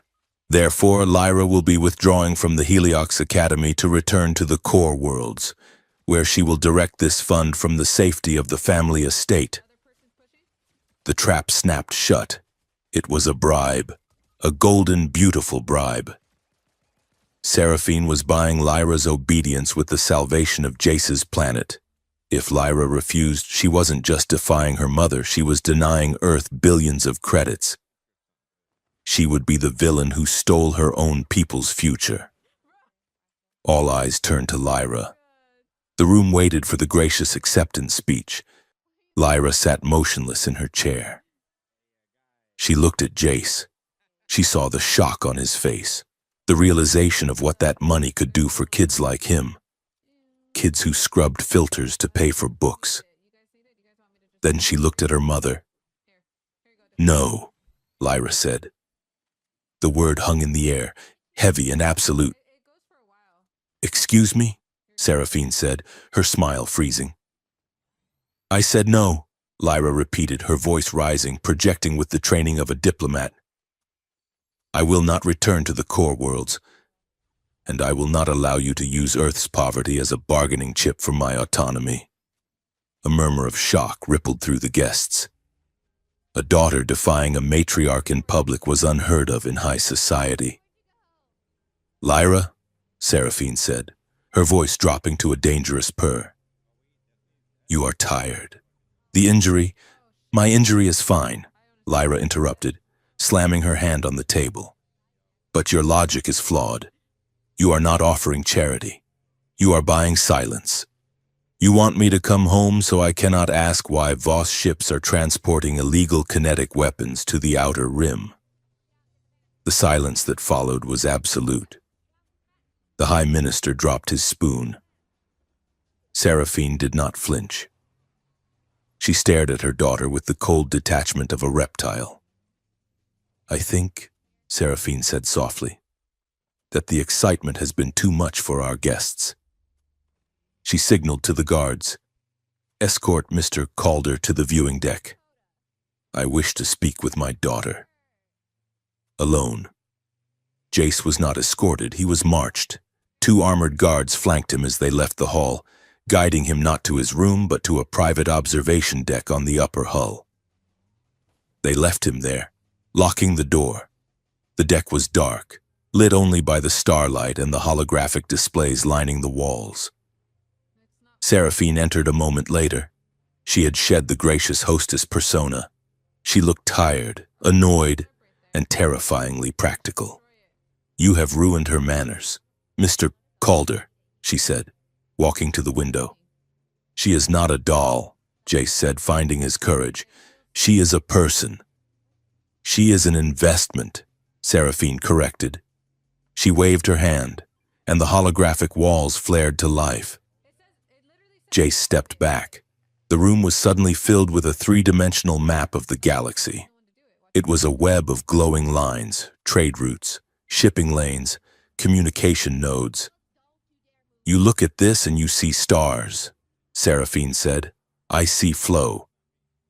She pointed to a thick blue line connecting 2 sectors. This is the grain shipment from Agria. It feeds 12 billion people. If it stops for 3 days, riots begin. If it stops for a week, governments fall. She pointed to a red node. This is the medical isotope refinery on Proxima. It produces the insulin analogs for 500 species. If I close it, a plague starts. She turned to Jace. You think I am a tyrant because I have money? Mr.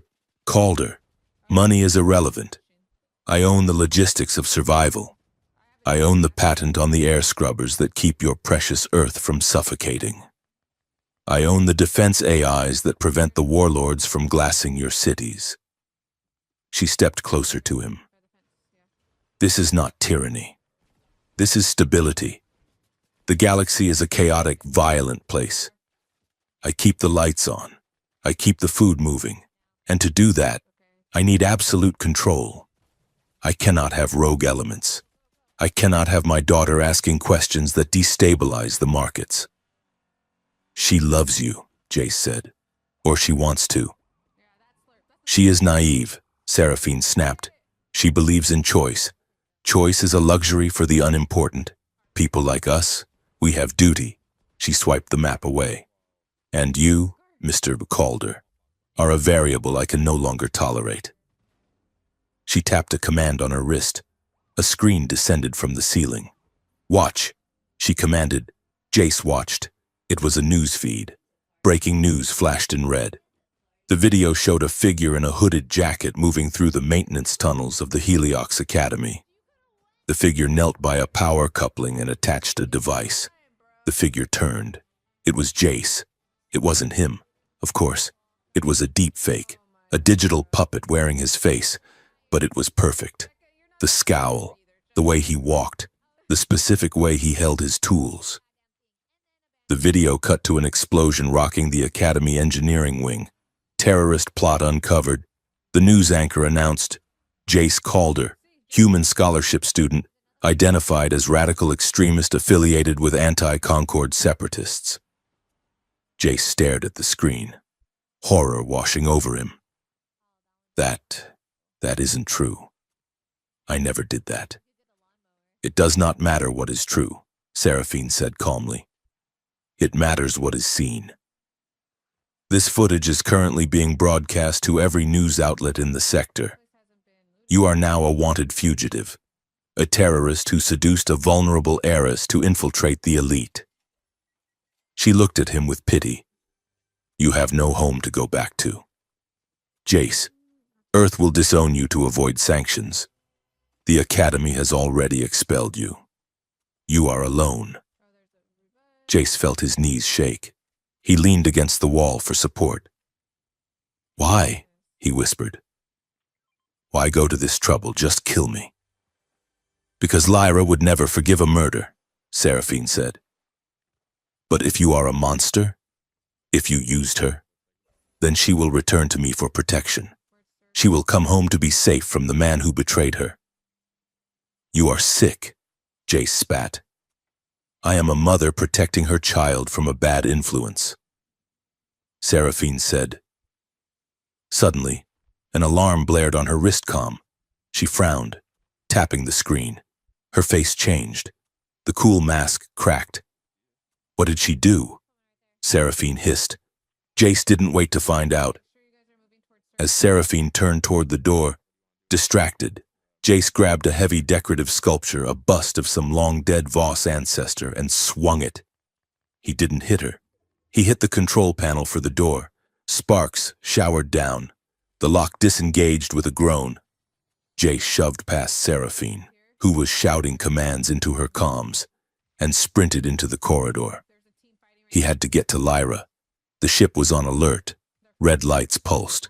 Jace ran, his formal shoes slipping on the polished deck. He navigated by memory, heading back toward the guest suite. He found Lyra in the hallway outside their room. She was on the floor. Lyra! He slid to his knees beside her. She was curled into a ball, clutching her legs. She was screaming, a sound of raw, jagged agony that tore through Jace's heart. Make it stop, she gasped, her teeth gritted. Jace, make it stop. Her legs, the braced limbs that usually hummed with quiet power, were seizing. The servos were locking and unlocking in a violent, spasmodic rhythm, twisting her muscles, grinding against her bones. Jace grabbed her shoulders. What is happening? Is it a malfunction? No, she sobbed, tears streaming down her face. It is her. She has the override keys. Jace looked at the braces. The indicator lights were flashing a menacing crimson. Remote access active. Seraphine wasn't just trapping her. She was torturing her. She was using Lyra's own body as a leash, yanking it tight to force submission. I can't override it, Jace said. frantically tapping the control panel on her thigh. "It is locked out. Get them off," Lyra begged. "Take them off." Jace didn't hesitate. He pulled the manual release levers. The heavy alloy braces hissed and detached, falling away with a clatter. Lyra went limp, the spasms stopping, but the pain remained. She lay on the cold floor, her legs useless, shivering uncontrollably. Jace pulled her into his lap, rocking her. "I am here. I am here." He looked down the corridor. Guards were coming and he could hear the heavy thud of boots. "We have to go," Jace said. "I can't," Lyra whispered. She buried her face in his chest. "I can't fight her. Jace, she owns everything. She owns me. Just leave me. If you leave, she will stop hurting me." Jace looked at her. He saw the defeat in her eyes. It wasn't the pain that had broken her. It was the betrayal. The realization that her mother would crush her bones to keep her in line. He grabbed her face, forcing her to look at him. "No," he said. "Jace, please, I am not leaving you," Jace shouted. He looked at the discarded braces, then at the girl in his arms. "Listen to me. Lyra, I saw the news. She framed me. She told the whole galaxy I am a terrorist. I have nothing left.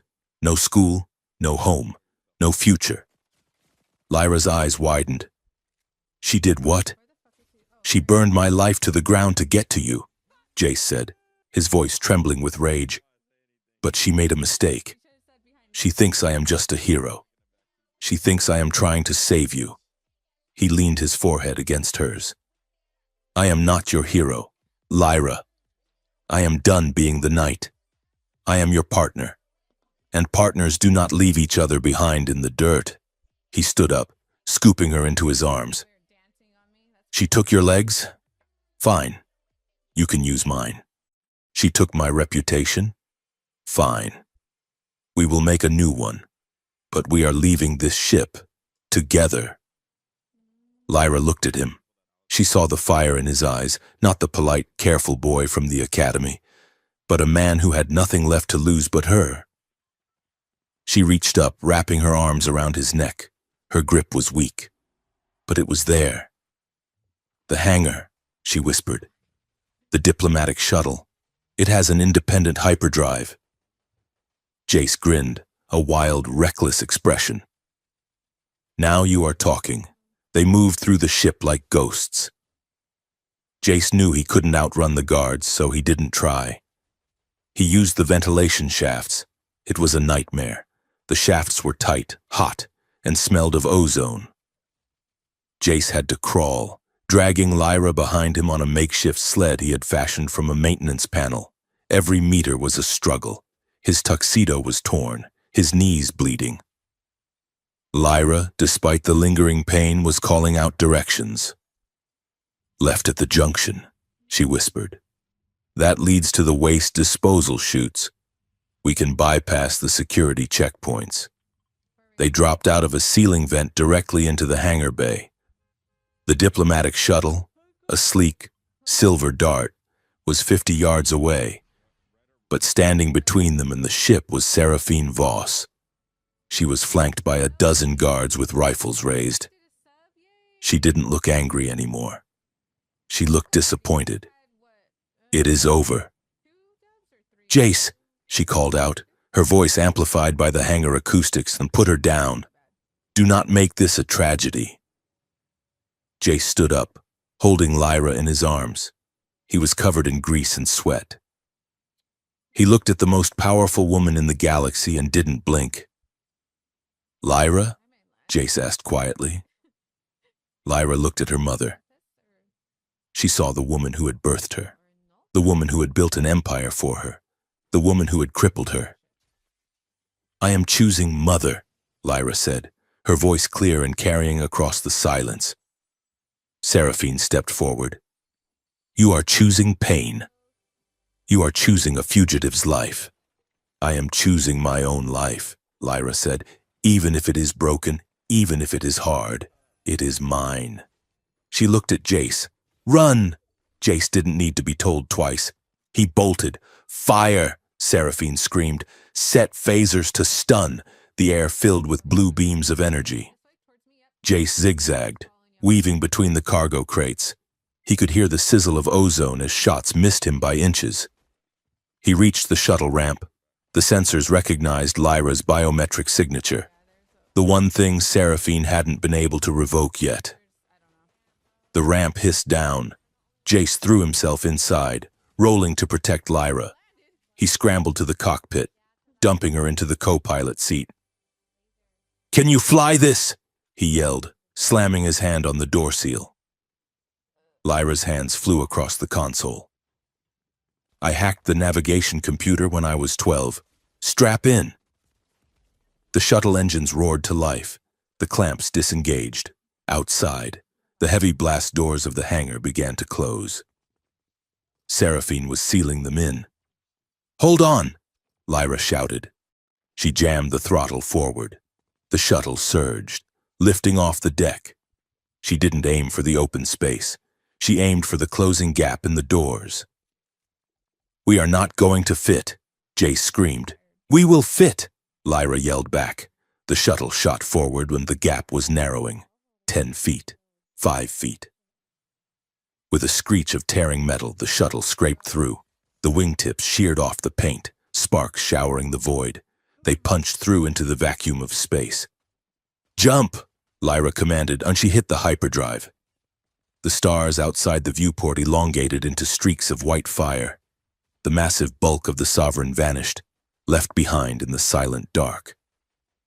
Silence filled the cockpit. Jace slumped back in his seat, his heart pounding like a drum. He looked over at Lyra. She was shaking, her hand still gripping the throttle. "We made it," Jace whispered.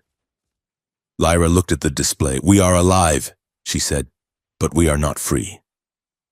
She pointed to the comm screen. It was lighting up with thousands of signals. Alert, Priority 1 alert, fugitives Jace Calder and Lyra Voss, wanted for terrorism and corporate espionage. Reward, 100 million credits. Every bounty hunter, every mercenary, and every Concord patrol ship in the galaxy just got that ping, Lyra said. Jace looked at the red blinking lights. He reached out and took her hand. "Let them come," he said. Lyra looked at him, and slowly, a smile touched her lips. It was terrifying and beautiful. "Yes," she said, "let them come." The shuttle vanished into the warp, a tiny spark of rebellion in a galaxy that had just declared war on them. The fringe worlds were less a place and more a graveyard of forgotten ambitions. Here, far beyond the polished trade routes of the stellar Concord, the planets were dusty, scarred, and littered with the bones of civilizations that had risen and fallen long before humanity learned to rub two sticks together. On the moon of Xylos, the wind howled through canyons of red rock, kicking up storms that tasted of rust. In the heart of one such canyon, hidden beneath a canopy of petrified fungal forests, lay the ruins of a pre-Concord medical sanctuary. Jace Calder sat on a moss-covered stone, wiping the red grit from his forehead. His tuxedo was gone, replaced by scavenged flight fatigues that were 2 sizes too big. He looked tired. His eyes were shadowed, his hands raw from days of manual repairs on the shuttle's failing life support systems. Inside the ruin's central chamber, the air was cool and smelled of ozone and ancient rain. Lyra sat in her chair, the battered, jury-rigged replacement Jace had cobbled together from shuttle seats and cargo drone parts. It did not hover smoothly. It clanked. She was staring at the centerpiece of the room, a massive, translucent structure that looked less like a machine and more like a blooming flower made of glass and light. "It is a neural synthesis pod," Lyra said, her voice echoing in the vast, silent chamber. "The ancients used it to repair nervous systems damaged by void warping. It doesn't just knit bone, It rewrites the signal pathways between the brain and the body. Jace walked over, standing beside her. He touched the smooth, warm surface of the pod. "Does it work?" he asked. Lyra tapped her datapad, which was hooked into the sanctuary's console via a bundle of wires. "The power core is at 40%, she said. "The biogel is stable." "Theoretically, yes. It could repair the damage Seraphine caused. It could bridge the gaps in my spine that the remote override burned out." She paused, her fingers hovering over the screen. "But there is a cost. Jace, to calibrate the repair, the machine needs total access to my neural cortex. It has to sync with my memories, my fears, my subconscious. It pulls everything to the surface to find the trauma." She looked up at him, and for the first time in days, the steely resolve cracked. "If I do this, I am defenseless. If the machine glitches, or if we are interrupted, it could wipe my mind. I could wake up as a blank slate, or I might not wake up at all." Jace looked at the pod, then at Lyra's legs, motionless and wrapped in bandages from the spasms on the dreadliner. He thought about the pain she was in, the way she bit her lip when she thought he wasn't looking. He knelt beside her chair, taking her hand. It was cold. "Do you want to do it?" he asked. Lyra looked at him, surprised. "You are not going to tell me it is too dangerous? You are not going to forbid me?" Jace shook his head. "I spent the last month watching the galaxy try to own you. Lyra, your mother treats you like an asset. The Concord treats you like a symbol. Even the news treats you like a victim." He squeezed her hand. "I am not going to be another person telling you what to do with your body. If you want to stay in the chair, I will carry you until my back breaks. If you want to risk the machine, I will guard the door until the last star burns out. But the choice is yours. Only yours." Lyra stared at him. The silence stretched, heavy and profound. She looked at the machine, terrifying and beautiful in the dim light. She looked at her legs, the limbs that had been used as a weapon against her. Then, she looked at Jace, and her eyes hardened with a fierce, terrifying courage. "I want to stand," she whispered. "I want to stand on my own 2 feet when I face her again." She keyed the command into the datapad. The glass flower hissed, the petals opening to reveal a bed of shimmering gel. "Help me in," she said. They never got the chance to start the sequence. A boom of sonic displacement shook dust from the ceiling. Outside, the roar of atmospheric thrusters drowned out the wind. Jace scrambled to the entrance of the ruin, peering through the vines. 3 dropships had landed in the canyon. They were sleek, white, and bore the emblem of the Stellar Concord, not Voss mercenaries. These were federal agents.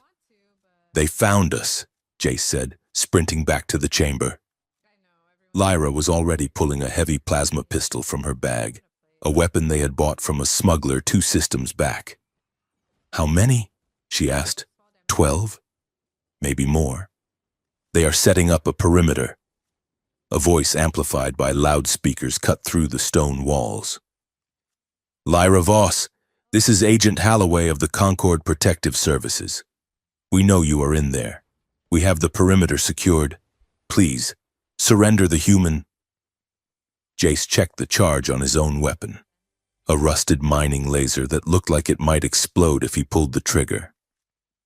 "Surrender the human," Jace muttered dryly. "I feel so loved."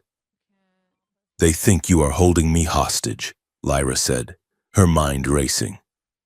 "They think you are the terrorist from the news feeds. If they storm in here, they will shoot you on sight." She looked at the pod, then at the entrance. "Jace, help me up." "Lyra, you can't walk. I know. Prop me up against the console. I need to talk to them." Jace hesitated only a second.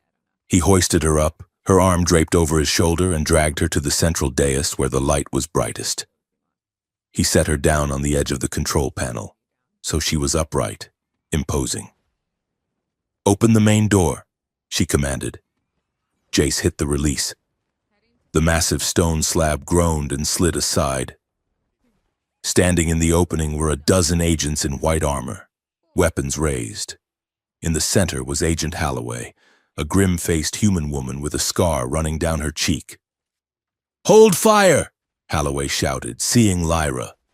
She stepped forward, her weapon lowered but ready.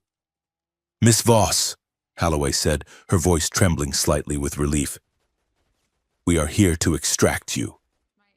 Step away from the terrorist." Lyra sat on the console, her posture perfect despite the pain radiating up her spine. She didn't look like a hostage. She looked like a queen holding court in a tomb. "There are no terrorists here." "Agent Holloway," Lyra said, her voice cool and projecting clearly. "Only a student and her partner." Holloway blinked, confused. "Ma'am, we have seen the footage. That man bombed the Heliox Academy. He kidnapped you from the Sovereign. He is a radical extremist. The footage was fabricated," Lyra stated. "My mother, Seraphine Voss, created it to discredit him." "Ma'am, with all due respect," Holloway said, taking a step closer, "that sounds like Stockholm Syndrome. You have been under extreme duress. We have orders to secure you and eliminate the threat." The agents behind her raised their rifles, aiming directly at Jace's chest. Jace didn't flinch. He stood slightly in front of Lyra, shielding her body with his own. "If you fire," Lyra said, her voice turning to ice, "you will be executing the primary heir to the Voss Consortium. And I promise you, if I survive, I will buy your entire department just to fire you." Holloway hesitated. She wasn't a monster. She was a cop doing a job, trying to save a disabled girl from what she believed was a violent maniac. "Look at him," Lyra commanded, pointing at Jace. "Does he look like a mastermind? He is wearing flight pants that are 3 inches too long, and he is holding a mining laser that is held together with duct tape." Jace looked down at the laser. "It is high-grade adhesive," he muttered defensively. Lyra ignored him. "This man carried me out of a burning ship. Holloway. He has carried me for months. If he wanted to hurt me, he has had 1,000 chances." She leaned forward, her violet eyes locking onto Holloway's. "I am asking you for a ceasefire. I am injured. The neural interface in my spine is failing. There is a medical pod in this room that can save me." She gestured to the glass flower. "Give me 1 hour. Let me use the machine. If I emerge and tell you he is a terrorist, you can arrest him. But if you storm this room now, the firefight will destroy the only thing that can keep me from being paralyzed forever." Holloway looked at Lyra, then at Jace. She saw the way Jace stood, not aggressively but protectively. She saw the fierce intelligence in Lyra's eyes. She lowered her rifle. 1 hour, Holloway said. "But my men stay in the doorway. If he makes a sudden move, we drop him." "Acceptable," Lyra said. She turned to Jace. "Put me in the pod." The procedure was not peaceful. As the biogel closed over Lyra's face, sealing her in the amber cocoon, the machine roared to life. Light pulsed through the chamber, blindingly bright. Inside the pod, Lyra screamed. It was a silent scream, drowned by the gel, but Jace saw her back arch, her hands clawing at the glass. Jace lunged forward, his hand hovering over the emergency stop. "Don't," Holloway warned from the doorway. She said, "Let it finish." Jace gripped the edge of the pod, his knuckles white. "I am here. Lyra. I am here." Inside Lyra's mind, the walls of reality were dissolving. She was falling. She was back on the shuttle to Centauri Prime 2 years ago. The smell of burning plastic. The scream of the pilot. But this time, The memory wasn't a blur. The machine was pulling the subconscious data, sharpening it, enhancing it. She saw the navigation console. It wasn't glitching. It had been hacked. Override code, Aegis 1. The shuttle slammed into the mountain. Pain, white and absolute, shattered her spine. Then, she was drifting in the wreckage. She could hear voices. A rescue team. Secure the prototype, a voice said. Leave the girl. She saw the flight path. No, another voice cut in. The girl is Voss. If she dies, the mother will glass this entire planet. The scene shifted.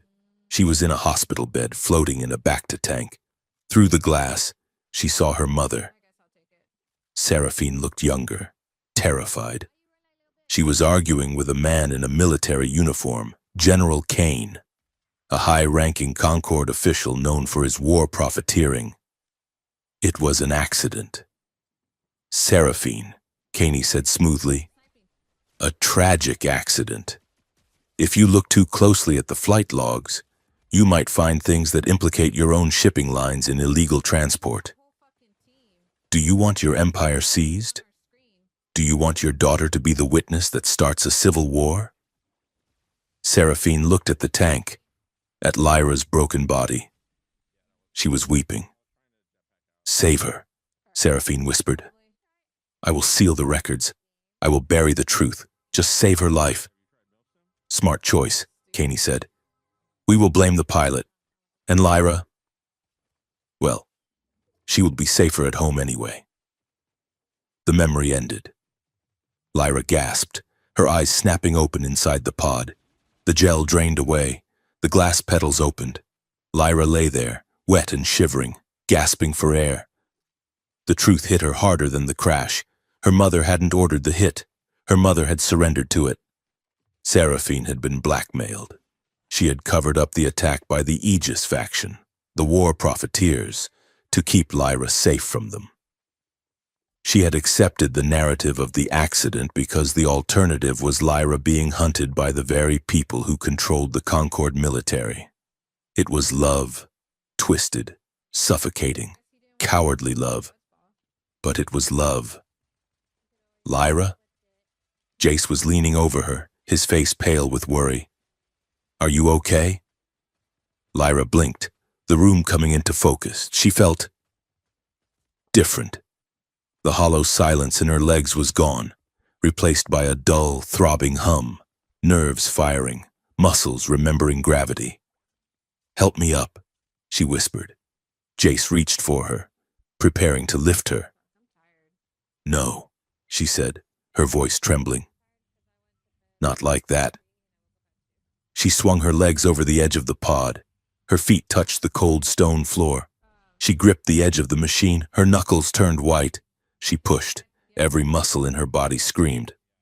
Her legs shook violently, weak from 2 years of atrophy, but the connection was there. The signal was getting through. Jace stood back, his hands hovering inches from her waist, ready to catch her. But he didn't touch her. He held his breath. Lyra gritted her teeth. She locked her knees. She stood. She wobbled, swaying like a sapling in a storm. Behind them, Holloway and the agents watched in stunned silence. Lyra took a breath. She looked at Jace. She was standing eye level with him. She hadn't realized he was this tall. Or maybe she had forgotten how tall she was. She reached out, not for support. She reached for his face. Her wet fingers touched his cheek. Hi, she whispered. Hi, Jace choked out, tears spilling down his dusty face. He didn't grab her. He stepped into her space, wrapping his arms around her waist gently, letting her bear her own weight but offering his strength if she needed it. She rested her forehead against his. It wasn't a kiss of passion, it was a communion. It was the intimacy of survival, the relief of two people who had walked through hell and come out the other side holding hands. You did it, Jace whispered into her hair. You are standing. We did it, she corrected. The moment of peace shattered as a shadow fell over the canyon entrance. The Concord agents turned, raising their weapons again. A figure walked through the dust. She didn't have armor. She didn't have a weapon. She wore a pristine white travel coat that seemed to repel the dirt of the ruins. Seraphine Voss. She walked past the agents as if they were statues. She stopped 10 feet from the dais. She looked at the pod. She looked at Jace. And then, she looked at Lyra standing on her own 2 feet. Seraphine's face crumbled. For a second, the mask of the Empress dropped, and she was just a mother looking at a miracle. Lyra. She breathed. You repaired the bridge. I fixed what you were too afraid to touch, Lyra said. Her voice was steady. She didn't sit down. She leaned against Jace, but she stayed upright. Seraphine's expression hardened, the vulnerability vanishing as quickly as it had appeared. I did what was necessary, she said. I kept you alive. Do you have any idea what you have done? You have exposed your location. The Aegis Protocol knows you are here. They are coming. Lyra, let them come, Lyra said. You are a child, Seraphine shouted, her composure cracking. You think this is a game? General Caney will not hesitate to finish the job this time. I buried the truth to protect you from him. I built a wall of money and silence around you so you would never be in the crosshairs again. You didn't build a wall. Mother, Lyra stepped forward, her legs shaking but holding. You built a cage. She took another step. Jace moved with her, a shadow at her side. You let them break me, Lyra said. You let them use my body as collateral for your business deals. You traded my freedom for your stability. I chose your life over your legs, Seraphine screamed. It was a trade I would make 1,000 times.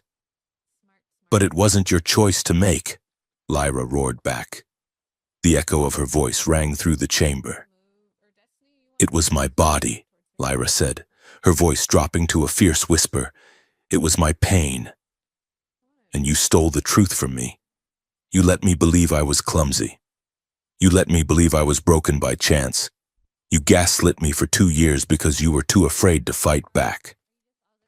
She looked at her mother with pity. I am not afraid. Seraphine, I am not you. Seraphine stared at her daughter. She looked at Jace, who was glaring at her with a hatred that could burn worlds. She realized, with a sinking horror, that she had lost. The daughter who needed her protection was gone. In her place was a woman who had healed herself. Agent Holloway stepped forward, looking between the two women. Mrs. Voss, Holloway said slowly. What did she mean about General Kane? Seraphine looked at the agent. That is classified corporate business. Agent, it is evidence. Lyra cut in. Lyra turned back to the console. She reached for the datapad. The memory I saw in the machine, she said. The neural pod doesn't just repair nerves. It records the synaptic firing. It recorded the memory of the crash, the conversation you had with Caney, the blackmail. She held up the pad. It is all here. The shipping manifests for the illegal weapons, the cover-up, the agreement to silence me. Seraphine went pale. Lyra, do not. If you release that, the markets will crash. The Concord will fracture. It will be chaos. It will be the truth, Lyra said. She looked at Jace. Ready? Always, Jace said. Lyra tapped the screen. Upload initiated. The transmission beamed out of the ruin, bouncing off the orbital relay, spreading like a virus through the galaxy's data stream. It hit the Heliox Academy first, then the news networks on Earth, then the Senate floor on Centauri Prime. Every screen in the sector flickered and changed. The footage of Jace as a terrorist was replaced by the raw, jagged audio of General Caney threatening Seraphine Voss. The documents showing the weapon shipments scrolled across billions of displays. The lie was over. Seraphine watched her wristcom light up with thousands of frantic notifications. Her empire was melting in real time. She looked at Lyra with a mixture of devastation and awe. "You have destroyed us," Seraphine whispered. "No," Lyra said, reaching out to take Jace's hand. "I just rewrote the contract. The data stream Lyra Voss released from the ruins of Xylos did not just ripple through the stellar concord. It struck the galactic infrastructure like a kinetic hammer. In the span of 48 hours, the stock value of Voss Industries plummeted by 60%. The shipping lanes that Seraphine Voss had claimed were the arteries of civilization froze as dock workers across 12 systems went on strike, refusing to load cargo for a company accused of war profiteering. The Aegis Protocol, the shadowy cabal of militarists, was exposed. General Caney was arrested by his own subordinates on live holographic television, dragged out of his office shouting about betrayal. The markets wobbled, governments panicked, and for the first time in a century, the absolute terrifying stability of corporate sovereignty fractured. New Seattle was the epicenter of the aftershock. The Heliox Interstellar Academy, once a fortress of elitist isolation, had become the symbolic stage for the new order. The glittering spires were no longer quiet. They were surrounded by a sea of humanity and alien citizens, waving banners, demanding a vote on the new planetary charter, a document that would strip corporations of their sovereign immunity and place power back into the hands of a multi-world council. Jace Calder stood in a holding room behind the grand atrium stage, tugging at the collar of a suit that actually fit him this time. It was gray, modest, and chosen by a team of media consultants who had defected from the Voss PR machine to join the Lyra movement. "You need to smile more," one of the consultants said, a chirpy woman with blue skin. "The narrative is the human savior. You are the boy who melted the Ice Queen's heart and toppled an empire. It is a fairy tale. People love fairy tales." "I am not a savior," Jace grumbled, looking at his reflection in the mirror. "I am a guy who stole a shuttle and got lucky. Luck is just branding that hasn't been focus grouped yet," the consultant replied, adjusting his lapel. "When you go out there, stick to the script. You fought for love. You fought for Earth. You are the symbol of human courage." Jace pulled away from her hands. He looked tired. The last week had been a blur of debriefings, legal depositions, and hiding in safe houses while the Concord Protective Services dismantled the hit squads that had been hunting them. "I am not reading a script," Jace said firmly. "And I am not a symbol. I am Lyra's partner. That is it." The door to the holding room slid open. The room went silent. Lyra Voss stood in the doorway. She looked different. The sleek, perfect diplomat's tunic was gone, replaced by a sharp, tailored jacket and trousers that looked more like business armor. Her silver hair was pulled back in a severe, practical knot.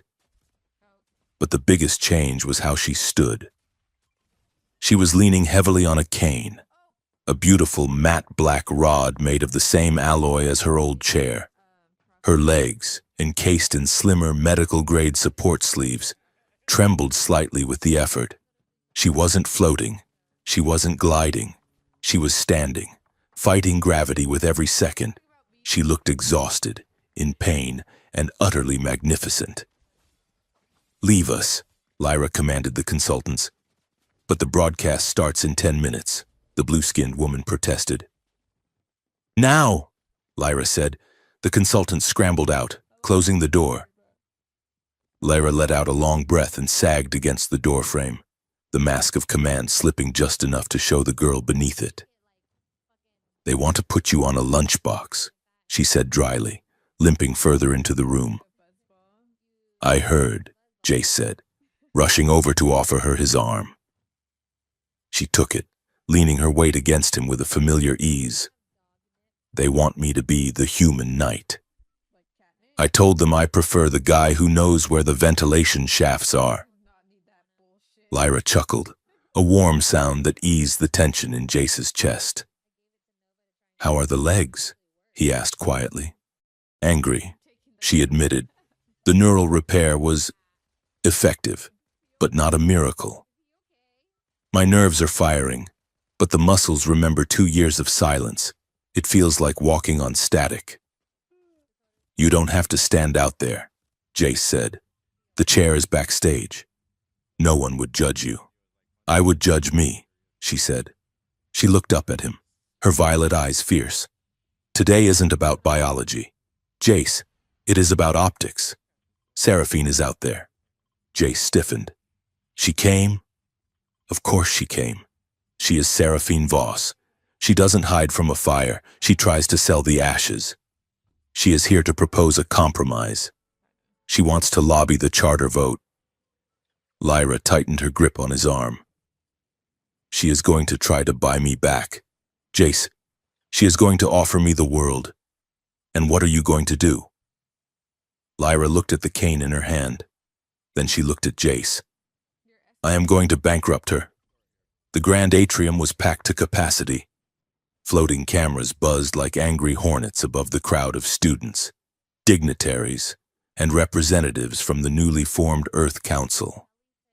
When Jace and Lyra walked onto the stage, the roar was deafening. It wasn't polite applause. It was a primal sound of validation. Lyra walked slowly, her cane clicking rhythmically against the floor.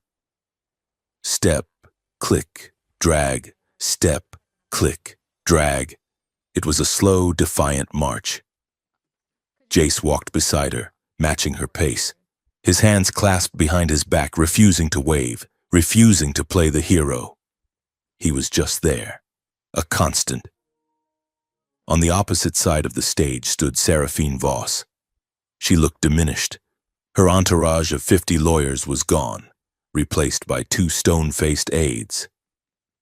She wore black, a mourning color in high Concord society, but her posture was as rigid as a steel beam. She watched Lyra limp across the stage with an expression that was impossible to read. Pride, horror, or calculation?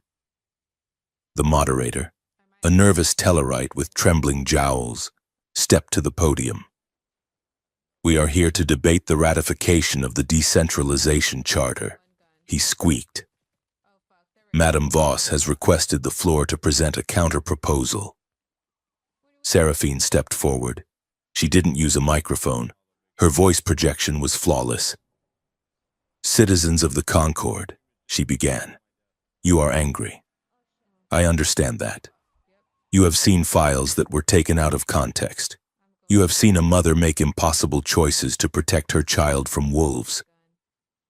She gestured to Lyra. Look at her. My daughter. She stands before you because I kept her safe, because I made the hard decisions that idealists refuse to make. Seraphine turned to Lyra, ignoring the crowd. Lyra, come home. This revolution, it is messy. It is chaotic. Look at the markets. People are losing their jobs. Supply chains are breaking. You are hurting the very people you claim to save. Seraphine walked closer, entering Lyra's personal space. I have a proposal. Drop this charter. Return to the fold. If you do, I will step down as CEO. I will hand the entire Voss consortium to you. Total control. You want to save Earth? Fine. You can write a check for 1 trillion credits tomorrow. You want to fire the warmongers? Do it. But do it from the throne, not from the gutter. The crowd went silent. It was the ultimate offer. Absolute power. The ability to fix everything with a wave of a hand, without the messy business of democracy. Jace watched Lyra. He saw her knuckles turn white on the handle of her cane. Lyra looked at her mother. She looked at the offer of omnipotence. It is a beautiful cage. Mother, Lyra said, her voice amplified by the lapel mic. But it is still a cage. Lyra turned to the audience. My mother speaks of stability. She said, she tells you that chaos is the enemy. But what she calls stability is actually stagnation. It is a galaxy where shipping schedules matter more than lives, where a girl's spine is a tradable asset in a weapons deal. Lyra shifted her weight, wincing slightly, but she stood taller. I am disabled, she announced. The crowd murmured. It was the first time she had said the word publicly. For 2 years. I hid that fact because I was told it was a weakness. I was told that if I couldn't walk, I couldn't lead. My mother believes that power must be perfect. She believes that if you have a crack in your armor, you must be locked away until you are fixed. She looked at Seraphine. But the galaxy is not perfect. Mother, it is cracked. It is messy. And you cannot fix it from a throne. You have to be down here, in the mess, with the rest of us. Lyra gestured to Jace. This man taught me that dignity isn't about being unbreakable. It is about how you choose to put yourself back together. He didn't carry me because I was helpless. He carried me because we were going to the same place. Lyra turned back to Seraphine. I reject your offer of total control. I do not want to be the queen of the Concord. She pulled a datapad from her pocket. I propose a third path. The Voss Consortium will not be dissolved. That would cause a famine. Instead, it will be transformed. I am filing a motion to convert all Voss assets into a public trust. Seraphine's eyes widened. You cannot do that. That is communism. It is accountability, Lyra corrected. The trust will be overseen by a rotating council of representatives from the worlds we operate on. Profits will be capped. Surplus will go to infrastructure. And the shipping lanes? They belong to everyone now. She threw the data pad onto the table in front of the moderator. This is the end of the dynasty. Seraphine. The era of ownership is over. The era of stewardship begins today. The silence held for 1 heartbeat. 2. Then, the atrium exploded. The students were on their feet. The delegates were shouting. The noise was a physical wave. Seraphine stood frozen. She looked at the cheering crowd, then back at her daughter. She looked small. For the first time in her life, her money couldn't buy a way out of the room. The debate that followed was technical, sharp, and brutal, but it was a formality. Lyra decimated her mother's lawyers with the same razor wit she had used on the Andromedan debate team. She used Seraphine's own logic of logistics to prove that a decentralized model was actually more resilient to shock. When the vote was called, it wasn't even close. The charter passed. The trust was established. As the confetti cannons, hacked by engineering students to fire biodegradable glitter, popped over the stage, Seraphine turned to leave. Mother, Lyra called out. Seraphine stopped. She didn't turn around. Her shoulders were shaking. Lyra limped over to her. She stopped 2 feet away. Why? Lyra asked softly. The microphones were off. It was just them. Why didn't you just tell me the truth about the blackmail? We could have fought them together. Seraphine turned. Her face was wet with tears. Because you would have fought, she whispered. You would have stood up to Cain, and he would have killed you. Seraphine reached out, her hand hovering near Lyra's face, afraid to touch. I didn't care about the money. Lyra, I didn't care about the empire. I cared that you were breathing. I locked you behind a wall of power because I knew it was the only thing bulletproof enough to stop them. She looked at Lyra's legs, at the cane. I broke you to save you, she sobbed. It was the only math that worked. Lyra looked at the woman who had dominated the stars. She saw the fear that lived beneath the gold. It was bad math. Mother, Lyra said gently. She reached out and took Seraphine's hand. She didn't hug her. It wasn't that kind of story. But she held the hand, acknowledging the twisted, painful love that had driven them both to this moment. "You can go," Lyra said. "Go to the estate on Centauri. Rest. The trust will send you a stipend. You will be safe." Seraphine squeezed Lyra's hand, a desperate, clawing grip. Then she let go. "You are so much like me," Seraphine whispered. "It is terrifying." "No," Lyra said, watching Jace walk toward her through the glitter. "I am not like you. I am not alone." The celebration lasted for hours, but Jace and Lyra slipped away before the speeches ended. They found themselves at the bottom of the grand stairway, the same place where the chair had broken months ago, the same place where Jace had first picked her up. The hall was empty, the janitor drones humming softly as they swept up the confetti. Lyra stood at the bottom of the steps, looking up. The climb seemed endless. "Do you want to take the lift?" Jace asked, loosening his tie. "It is actually working today." Lyra looked at the lift.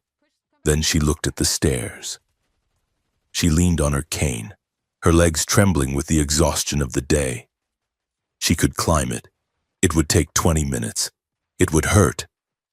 But she could do it. She looked at Jace. He wasn't looking at her with pity. He was waiting for her command. She dropped the cane. It clattered loudly on the marble floor. She turned to him, a mischievous, tired smile playing on her lips. "Calder," she said, "I am officially the head of a galactic multi-trillion credit trust. I have saved the economy, dismantled a conspiracy, and reconciled with my sociopathic mother. That is a big day," Jace agreed, stepping closer. "It is," she said, "and frankly, my feet are killing me." She held out her arms. "Would you mind?" Jace smiled, that crooked, easy smile that had grounded her when the universe was spinning apart. He didn't hesitate. He stepped in, sliding one arm behind her back and the other under her knees. He lifted her. She was lighter than before without the heavy combat braces, but she felt more substantial. She wasn't a fragile thing anymore. She was solid. Real. "You know," she whispered, wrapping her arms around his neck as he began to climb. "For a guy who refuses to be a hero, you are very good at the rescue part." "I am not rescuing you," Jace said, taking the steps two at a time, his strength undiminished. "I am just providing logistical support." Lyra laughed, resting her head on his shoulder. "You are overqualified as a scandal." Jace called her. "I try my best."